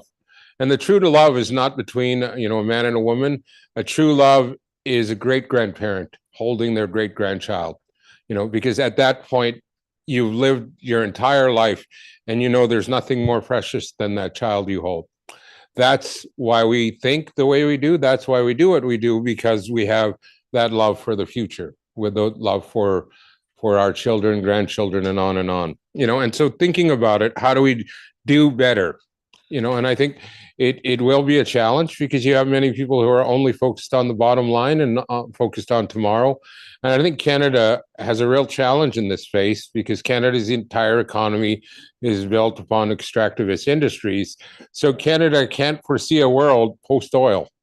You know, Canada is going through, Alberta, where I'm from, is actually going through a brand new process to destroy a very environmentally sensitive area to build new thermal coal mines, you know. And this is something where they can't think of any other future. We generate revenues, we generate jobs and royalties from developing coal, developing oil and gas, developing other kinds of mines. How could we ever do anything else or do anything slightly differently? You know, and so I think it's a challenge in terms of where people's priorities and their goals are and where they are today. Because if you came from countries that talk about circular economies, it's very much thinking forward and how do we properly recycle and find ways to better use what little resources we have. You know, and so I think that mindset question is there. I could have spent the entire hour or two talking about impacts in Indigenous peoples. I mentioned it only briefly, just in passing. This is some of the work that I do. And honestly, this is a comment that I've been thinking about all of yesterday and listening to the students, because in a lot of the regulatory work, they recognize the role of bias in decision making. And when you talk about impacts, that is in some ways a framing bias, because when we as First Nations consult, they will frame our issues as concerns. Oh, okay, well, Esther has a concern. I'll listen and think about it. Whereas impacts starts to be more of something where you go out and assess in the field and say, okay, what kind of harm could this cause?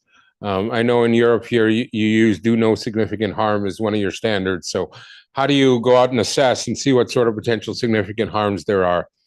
In Canada, our rights as First Nations are protected in the Constitution. And so that talks about a higher standard yet of infringement.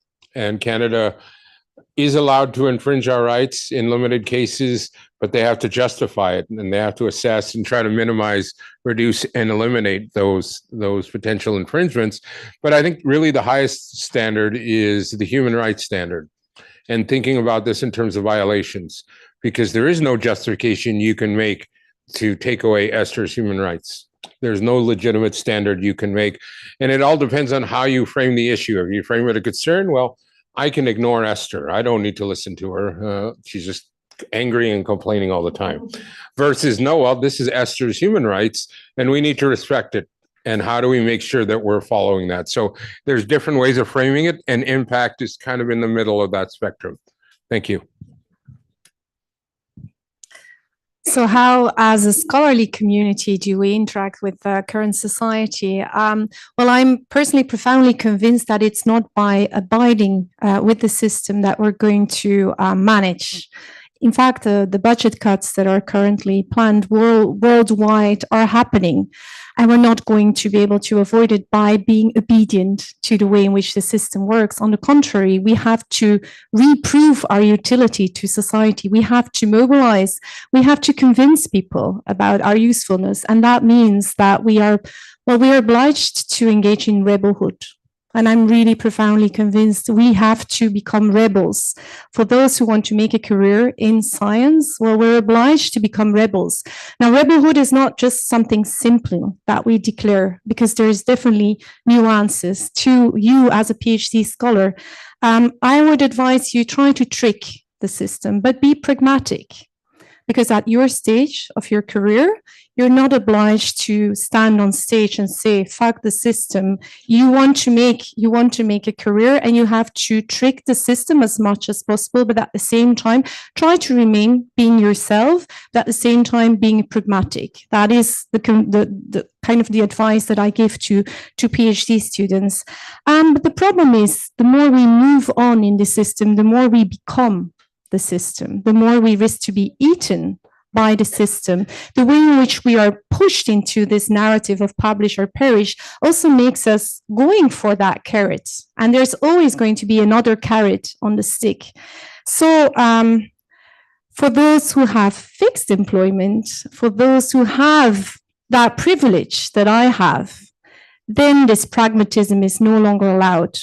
Those who have firm employment have to be courageous to say, fuck the system. And we really have to do that. The future of science, the future of knowledge generation, the credibility of the way in which we generate knowledge depends on our ways of engaging with rebelhood in very explicit forms. And so I think we have to work together on calling into question, particularly those with fixed employments. We have huge privilege. We are paid to think. There's few professions in which we have this privilege. If the academic system is not capable of transforming itself, then, well, who will? We have that privilege. We have to be careful, though, when we talk about safe spaces. Rebels need places where they can meet, but often we declare those spaces safe spaces. They are not necessarily safe spaces. I can make the statement today, I'm a white woman with fixed employment. If I would have made exactly the same statement being a Black woman from an indigenous community not having fixed employment, this would not have been a safe space for me. So we have to be aware about privilege also in that rebelhood. Those who can stand up because they have privileges that others don't, they have to stand up more explicitly. They have to take their voice and make it possible to call into question the system. And then those who have less privilege have to be able to do their part, but in different ways. But I truly believe that we can do this. And I do believe that in the long term, this can change the way in which the knowledge generation business is working. Let's de-business it. Thank you very much. And yes, it does not just apply to research, I think, what you just said. I have other 3 questions, and then I will stop with these 3 because there's another part of the...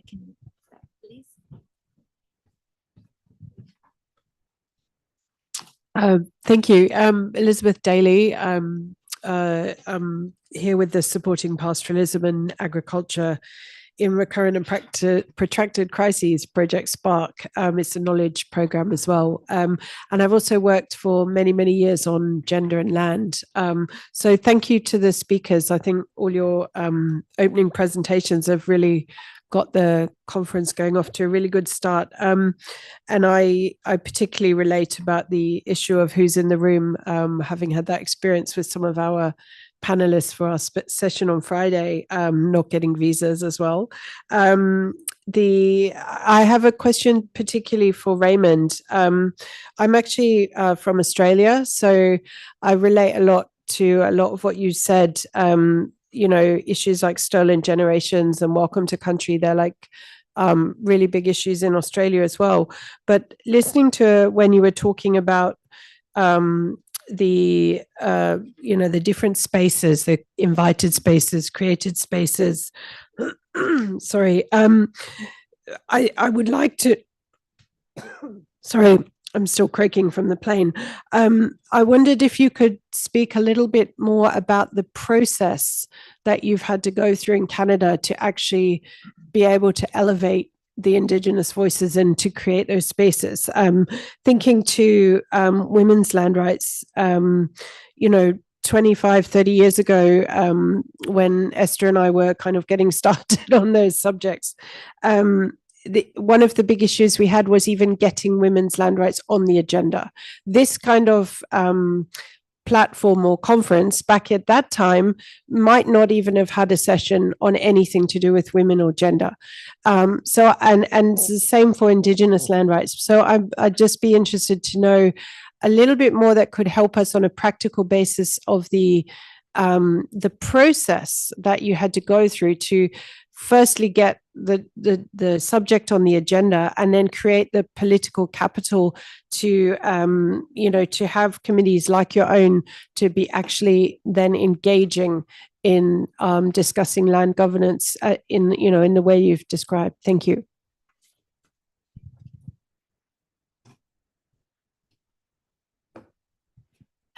My name is Marie Gagné. I'm a Canadian fellow. So my question is for Raymond. I'm from Quebec, actually.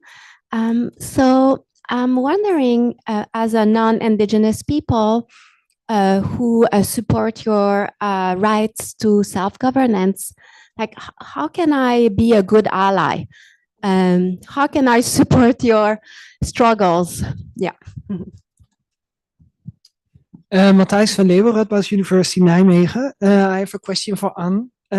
You raised some very critical questions about unequal power relations in so-called collaborative research projects, and you emphasized the need of building support structures for global researchers to shift those power relations. And then you ended with the case of Congo, which is a case that is also very close to my heart, and the need for also building support structures for people, researchers in that kind of circumstances and for researchers under threat. Is there any concrete suggestions that you can share with us about what we can do, especially seeing the dire economic situation that our own universities are also facing?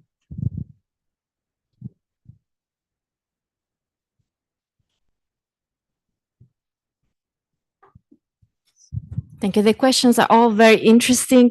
Can I just ask you to try to be brief, because I also have other questions for you. So this time, let me start with Anne. Yeah, Matthias, this was a question that was asked many times, and we've given very concrete suggestions. I try to be very pragmatic within the ways in which systems work at this time. I was not very successful, though, including in my own university, and I'm very upset about that. I'm being upset, and this is the voice of the professor that is capable of talking, but my African colleagues are not paid at this point, and that is very upsetting. So let's start with a decent salary for people who do the jobs that the white people are also doing at my university, and that are very well paid for that.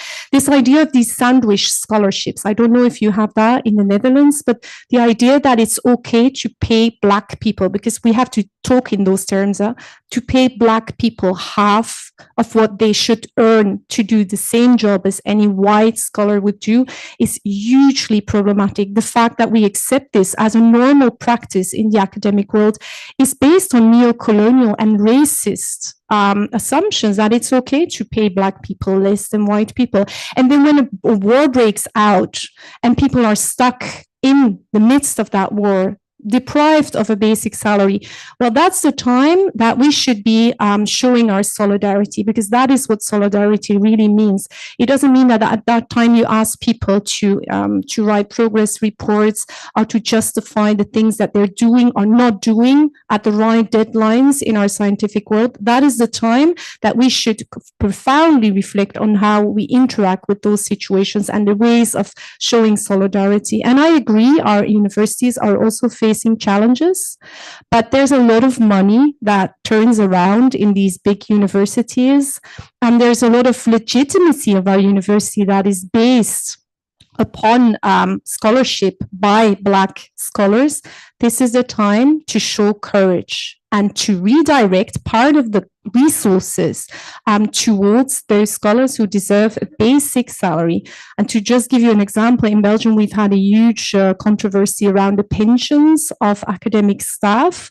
I've refused to go and cheer or to rebel around the cuts that the government want to make on my pension, because I feel ashamed that that would be the discussion I launched myself into, whereas my Black colleagues in Africa in the midst of war are not paid correctly. So I think, yeah, there's many things we can do in very concrete terms, but starting with decent salaries for everyone doing this job, this difficult job in difficult circumstances.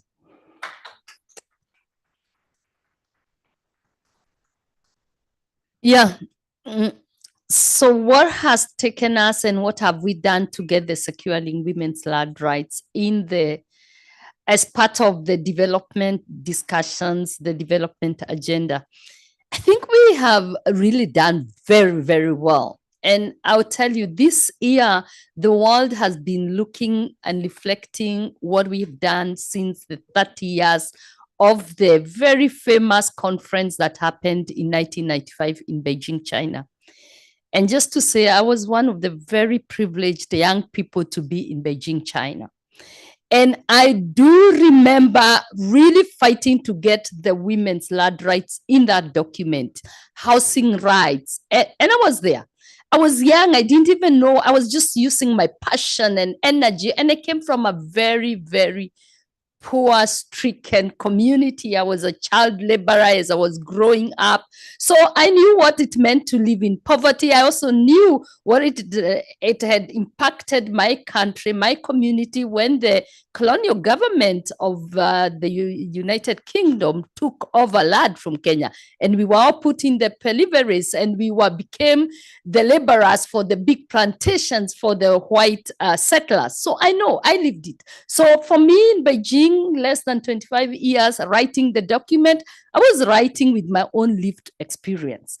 And so over years, I was very happy that we had this, but of course it fell out of the system, and no one could speak about securing women's land rights because it's emotive.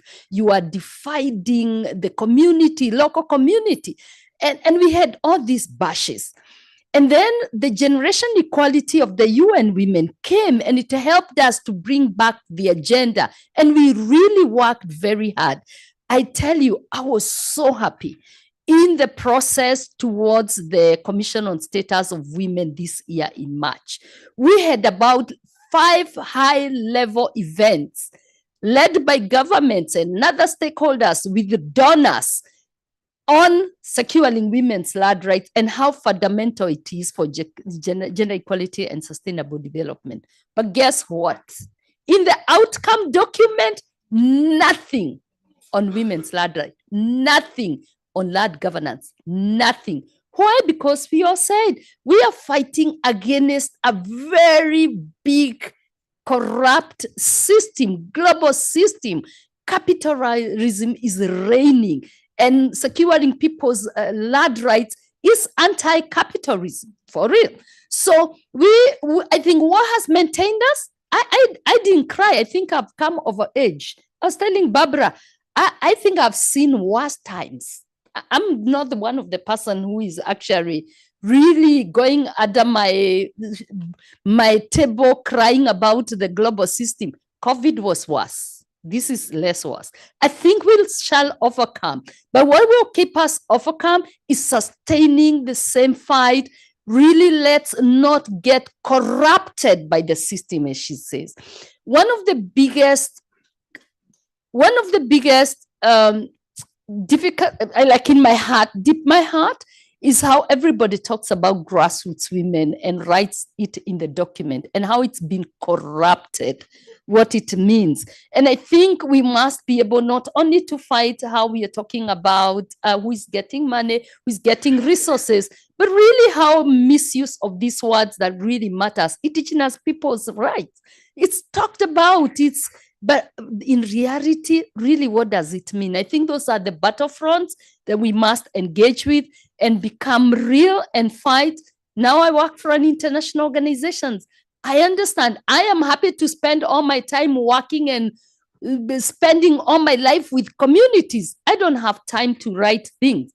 And so I'm not a researcher, but because I don't write, my knowledge and my intellect really goes to the highlight. And I think as researchers, when you ask us I know you ask the indigenous people, but I think what will matter most is, can we have the 8,000 words really be shaped in a way that is about people's voice? When you're doing research, how can you accompany the people? And we are talking about the citizen-driven data, and I said yesterday, I think there's so much research that has been done on land governance. I wonder whether there is any new things we will see written. But what will be different is how we do the research and how we write that research. Because I think we've done a lot of copy-pasting research, but I think doing it differently to have the voices of the people, to get the people as well. When you author a paper with the people that worked with you, just have those three indigenous community-based mentioned as holders of that knowledge. I think we can change these kind of things and bring the voices of the people. Sorry. No problem. So just listening to the conversation, I think it's probably worth mentioning, we as Indigenous people have our own knowledge systems, our own intellectual traditions, our own values, beliefs, opinions. And, this is something that was made clear to me my entire life by my elders, by my parents, that men and women are not equal, that women are greater than men. And to the extent that we're equal, it's because women allow us to be equal. And so I think that's an important perspective to think about, because we do have in some of our communities patrilineal cultures, but not patriarchal cultures. So I think that there's important distinctions there. There was a question about how we got to where we are. I think certainly I'm more than happy to chat at the break, but I would mention that as it relates to the concept of free, prior, and informed consent, when you think about it, it's about the importance of treating Indigenous peoples responsibly, giving us authority and the recognition of our rights in one context. In another context, it's simply a risk management strategy. In our case, I had 52 chiefs threatening direct action against the government unless we had greater roles. And government candidates suddenly decided, well, let's do a pilot then. Let's try something new. In some cases, unless governments are pushed, they won't move to accommodate us. So I think that's there. And the lady from Quebec that asked the question, be more than happy to chat at the break. Thank you. Thank you very much. How can you stop them? I mean, it's really very, very inspiring what you're saying. And now we have a little bit of a debate on some controversial questions. And I hope you have, I think we will exceed of 10 minutes. Is that okay? Because, okay, before going back to the panelists, I would like to ask somebody actually sitting there. I have a question for Bertus Wenink. Bertus works for Keith Royal Tropical Institute. It's for more than 25 years that he's working on applied research, facilitator, trainer. He works on knowledge. So I think that he has a lot to say about that. He's also been part of the organizing committee. So we exchange and I say it would be nice because we work together. And I've seen him working exactly on the issues of how we manage knowledge, how we capitalize, for instance, on projects. So my question for him was, is how do you deal with the risk that diverse context-rich forms of knowledge, especially those emerging from dialogue with the communities, get flattened into generic outputs to fit reporting templates sometimes? Can knowledge management as it's practiced today truly accommodate the plurality, or does it often end up prioritizing what is most legible to institutions over what is most meaningful on the ground? So your reflection on that.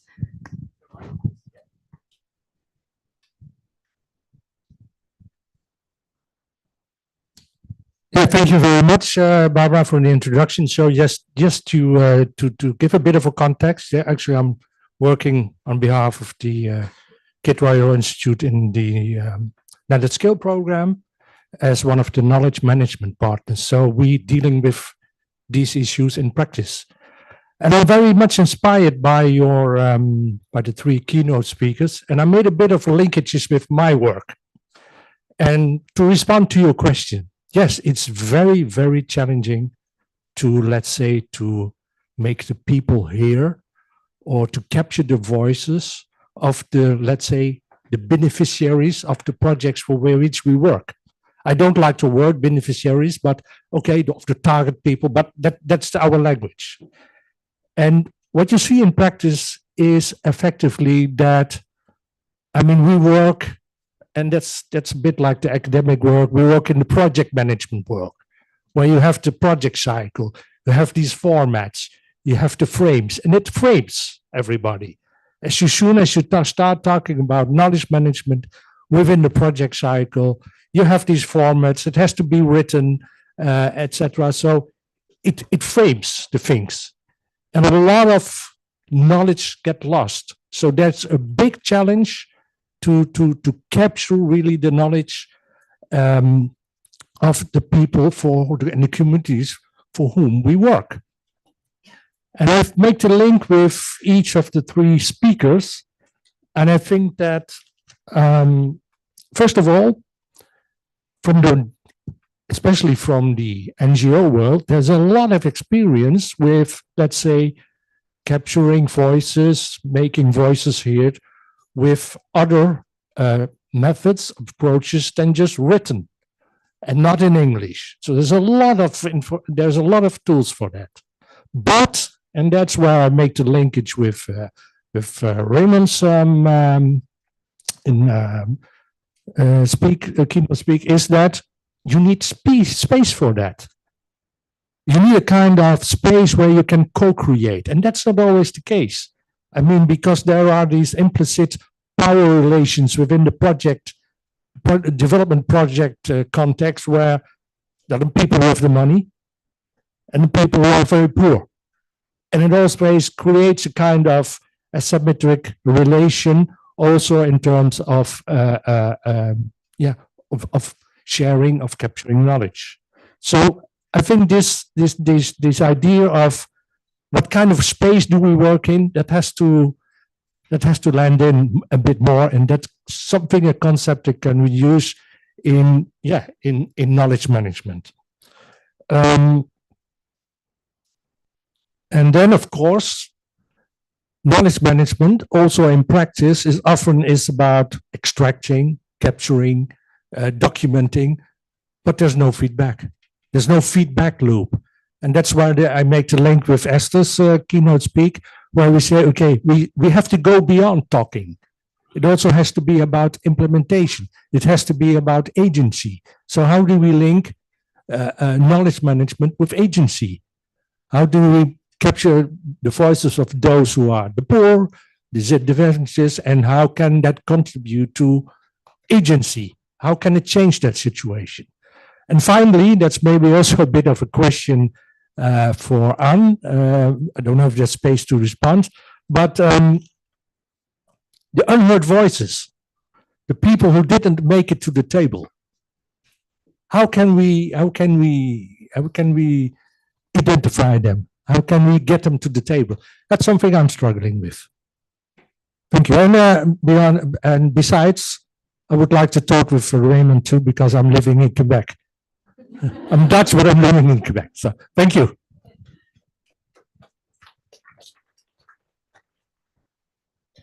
Thank you very much, Bertus. Yes, so Raymond, you have a lot of meetings for the next days. So I'm using my privilege to have time and space, because I think time and space are something that are unrated resources in all these things, to ask you some questions. Is one for each of you that I consider, and with the organizing committee, we consider like a controversial aspect of the knowledge. So I would like to start with Esther again. is about feminism and feminist narrative. So feminist knowledge brings critical insights into power and justice, and it has been essential in challenging power dynamics and advancing women's land rights. Would you agree that the feminist narrative is now part of the land governance debate today? And to be provocative, particularly from somebody that considers herself as a feminist and works for a feminist organization as Oxfam, are we seeing real impact? Or do certain feminist paradigms risk clashing? And I think this is connected to what you just were asking before, with systems where alternative narratives might be more effective. How can we hold space for multiple feminist and local ways of knowing without reinforcing a one-size-fits-all approach? So, yeah, the question is for you. Yeah, I have two sides of that answer.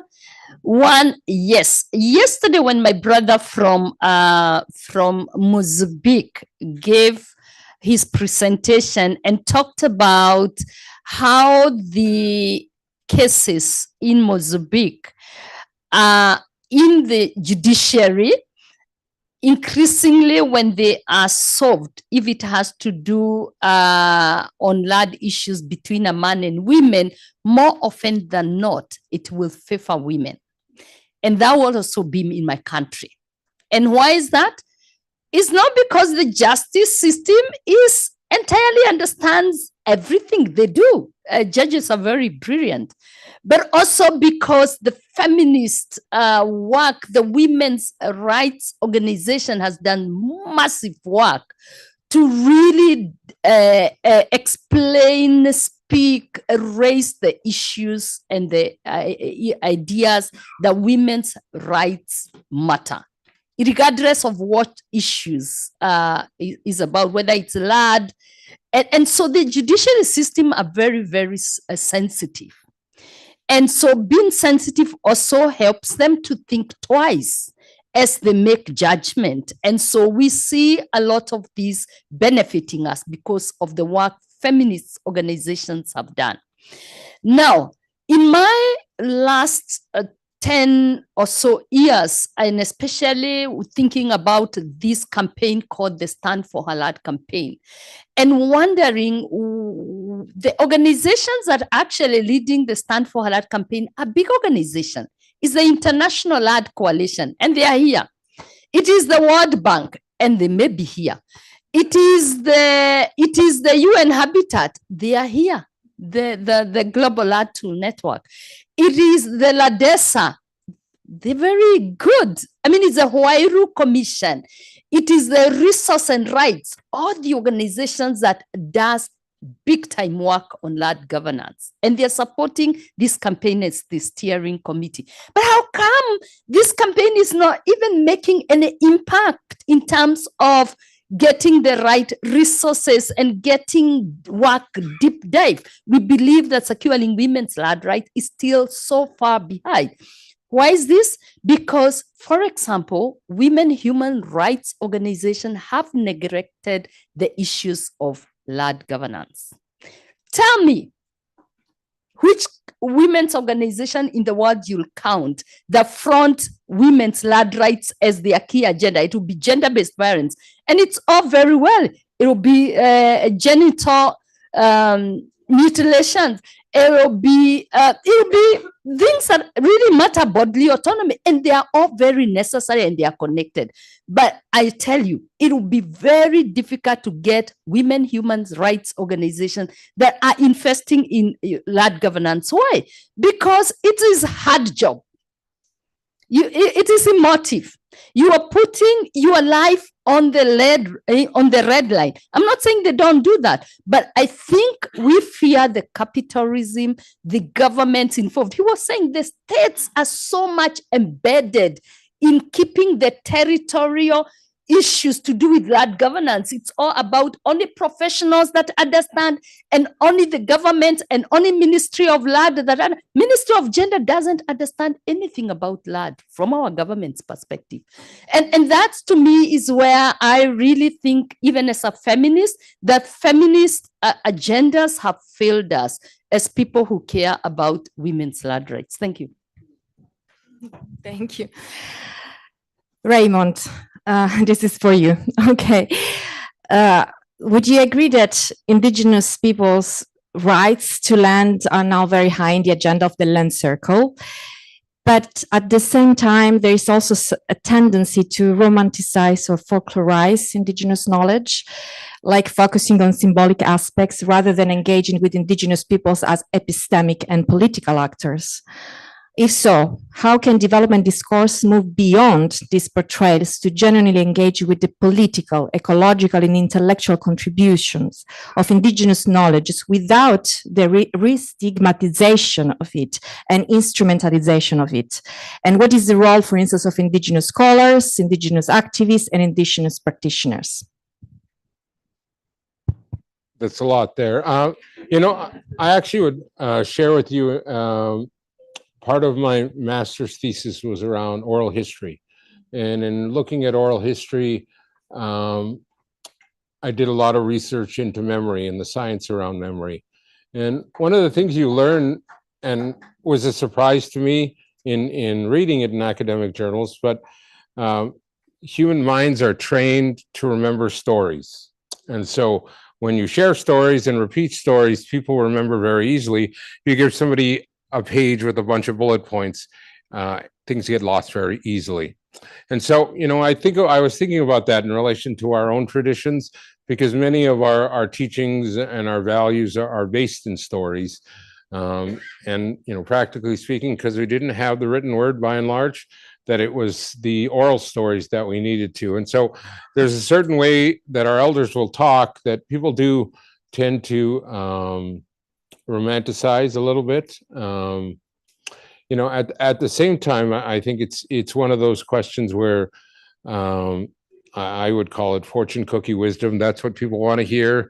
Well, let's include indigenous peoples, and they expect that we'll talk in that kind of romantic nonsense. It's not really how our people talk. If you listen to our elders in our languages, extremely eloquent and brilliant individuals. But it's the challenge of the language barrier and how people might speak. Sometimes people are only really interested in First Nations. I know this is something my late father wrote on. They're only really interested in us when we're wearing beads and feathers. And that's really what they want to see us sing and dance and wear beads and feathers, and then thank you, go away.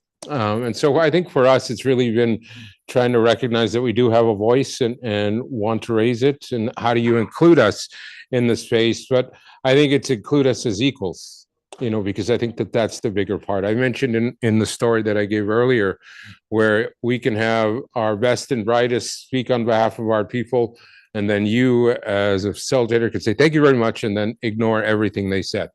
And really for us, it's about valuing our speakers. When we bring them in, it's because we're looking for their direction, their knowledge, their wisdom, their insight. And it's really creating that space where we can have that really meaningful role. Thanks.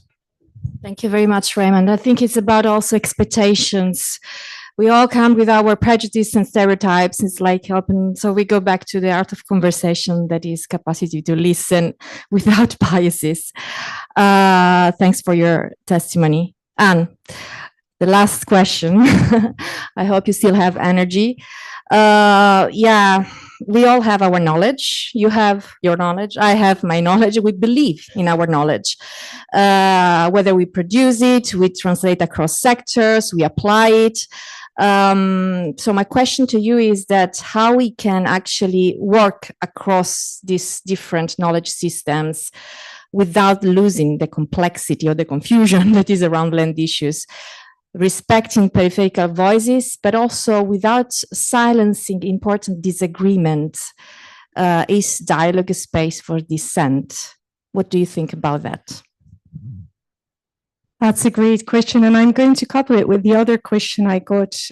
Those who didn't make it to the table, how can we bring them? And this is a question that was core to my profession for a very long time. But I think today I would consider it a problematic question. Why is it problematic? Because the we part in it. It's often about how can we create space for other voices to bring them to the table. Is not a question in which we're calling into question the way in which the table works. And while we're facilitating the entry of other voices to the table, we're also often occupied with securing our own place at the table. And I think that is part of the problem. When we really want to reflect fundamentally on how we can change the system, we also have to reflect, we also have to be willing to deconstruct our own privilege within the system. And that is where often things get stuck. So when we facilitate things for other voices, we should not just allow them to come to the table. We should allow them to call into question the legitimacy of that table, the way in which things work at a table. We should allow them to bother us, to call our power into question. We should allow rebels to enter that table. And often, well, that is not exactly how this facilitation works. To give you just one very practical example, I signed it in Imara Bisoka Nyenyezi today. We've worked together for over 10 years. He was my PhD scholar.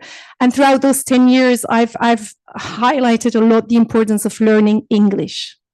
If you would have invited Imar today, he would have refused to give his talk in English, not because he's not capable of talking in English, but when he has to talk in English, his capacity to give all the things he has to give is reduced by a factor, I don't know how much, but it's just another, that's what he says. It's another colonial language in which I have to adapt my discourse. I've already had to do that with French. Now, again, I have to do that with English. And throughout these 10 years, I was just telling him, Imar, you really have to learn English because it's so important for your scholarship to get out there. And he refused. And today I look at him and I'm proud about the way in which he was able to refuse. He made his career nonetheless. He's inspiring a huge amount of scholars to do different things than the ways in which normally things are done in this academic profession. And I think collectively we should be willing to do that, to call into question the ways in which scholarship is valued. We have to honor the rebels of the system, give them space for their rebelhood. Also, when that attacks our own place at the table, also when that calls into question our own legitimacy.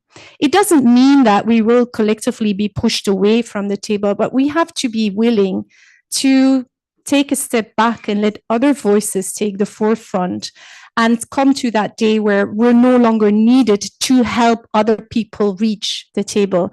And if today Imar invites me to interact with his PhD scholars, I hope he will do so, not because I was his promoter, but because of my legitimacy, my expertise in terms of coaching researchers facing hard ethical dilemmas. And that is the reason why I'm brought to the table by him, not because of the old legacy of what he and I have gone through over the past 10 years. So I think when we really want to bring those unheard voices at the table, we have to be willing to not just invite them, but we have to be willing to let them define what happens around that table. And that means sometimes stepping aside, but particularly also creating space for people who want to do things fundamentally different from the ways in which things have been done for a very long time.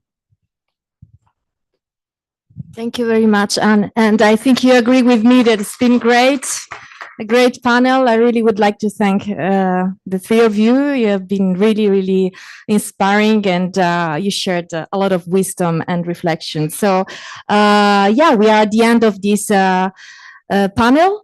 I think the conference has started well. Now I give the floor to Gemma and Femke. Yeah, first a big applause for them. And then, yeah, we're at the end of the panel, but before you go to lunch, I would like to call Wietske here. You don't know this, outside of the protocol. This is for you. I'm going to ask you to open it in a minute. Why is Wietske here? I thought this is the best time because it's the biggest room.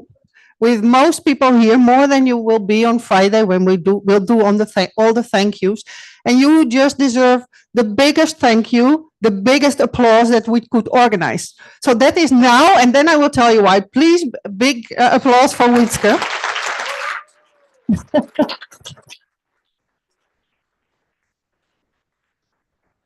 This conference is very much the work of Wietske, because over the past 5 years, 4 or 5, I couldn't remember, 4, knowledge has been what she has been working on. She has been the link pin for all of us between RVO, LANDac, Scale, us at LANDac, the different universities, and that has been an amazing job. Not an easy one, but an amazing one. You inspired us, you connected us, you were tireless in your efforts to weave these relations and these knowledges going together. And we cannot thank you enough for that. Now, if you open this, which you can do in the meantime, you will see that it's a book with pages that are, however, empty. So this little gift is an invitation to all of you to, over the next few days, write something nice, your appreciation, what you've learned. So I will put it in strategic places now at the lunch, at the drinks. I have some pens, they will be there. So please write something nice. It would be nice if we could fill it completely, but let's see. So yeah, that is to make sure you were in the spotlights right now. Do you like hugs?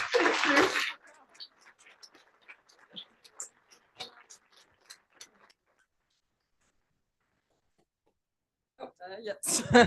So yes, that was very needed to put you in the spotlights too. So please write something nice. And last, I think practical remark, right? We will come back at 1:30 in the different smaller rooms here for the session. So please be back on time because the lunch is in another building. And the presenters and conveners could be there like 10 minutes earlier, preferably to prepare everything. And in the meantime, I wish you a great lunch and think about all the lessons we just learned about women's land rights, indigenous rights, being a rebel, and think of one practical thing that you can do to advance these causes. Thank you. And thank you, Barbara, so much for moderating this great panel. I just gave the gifts. And thank you once again for the great speakers. Sorry.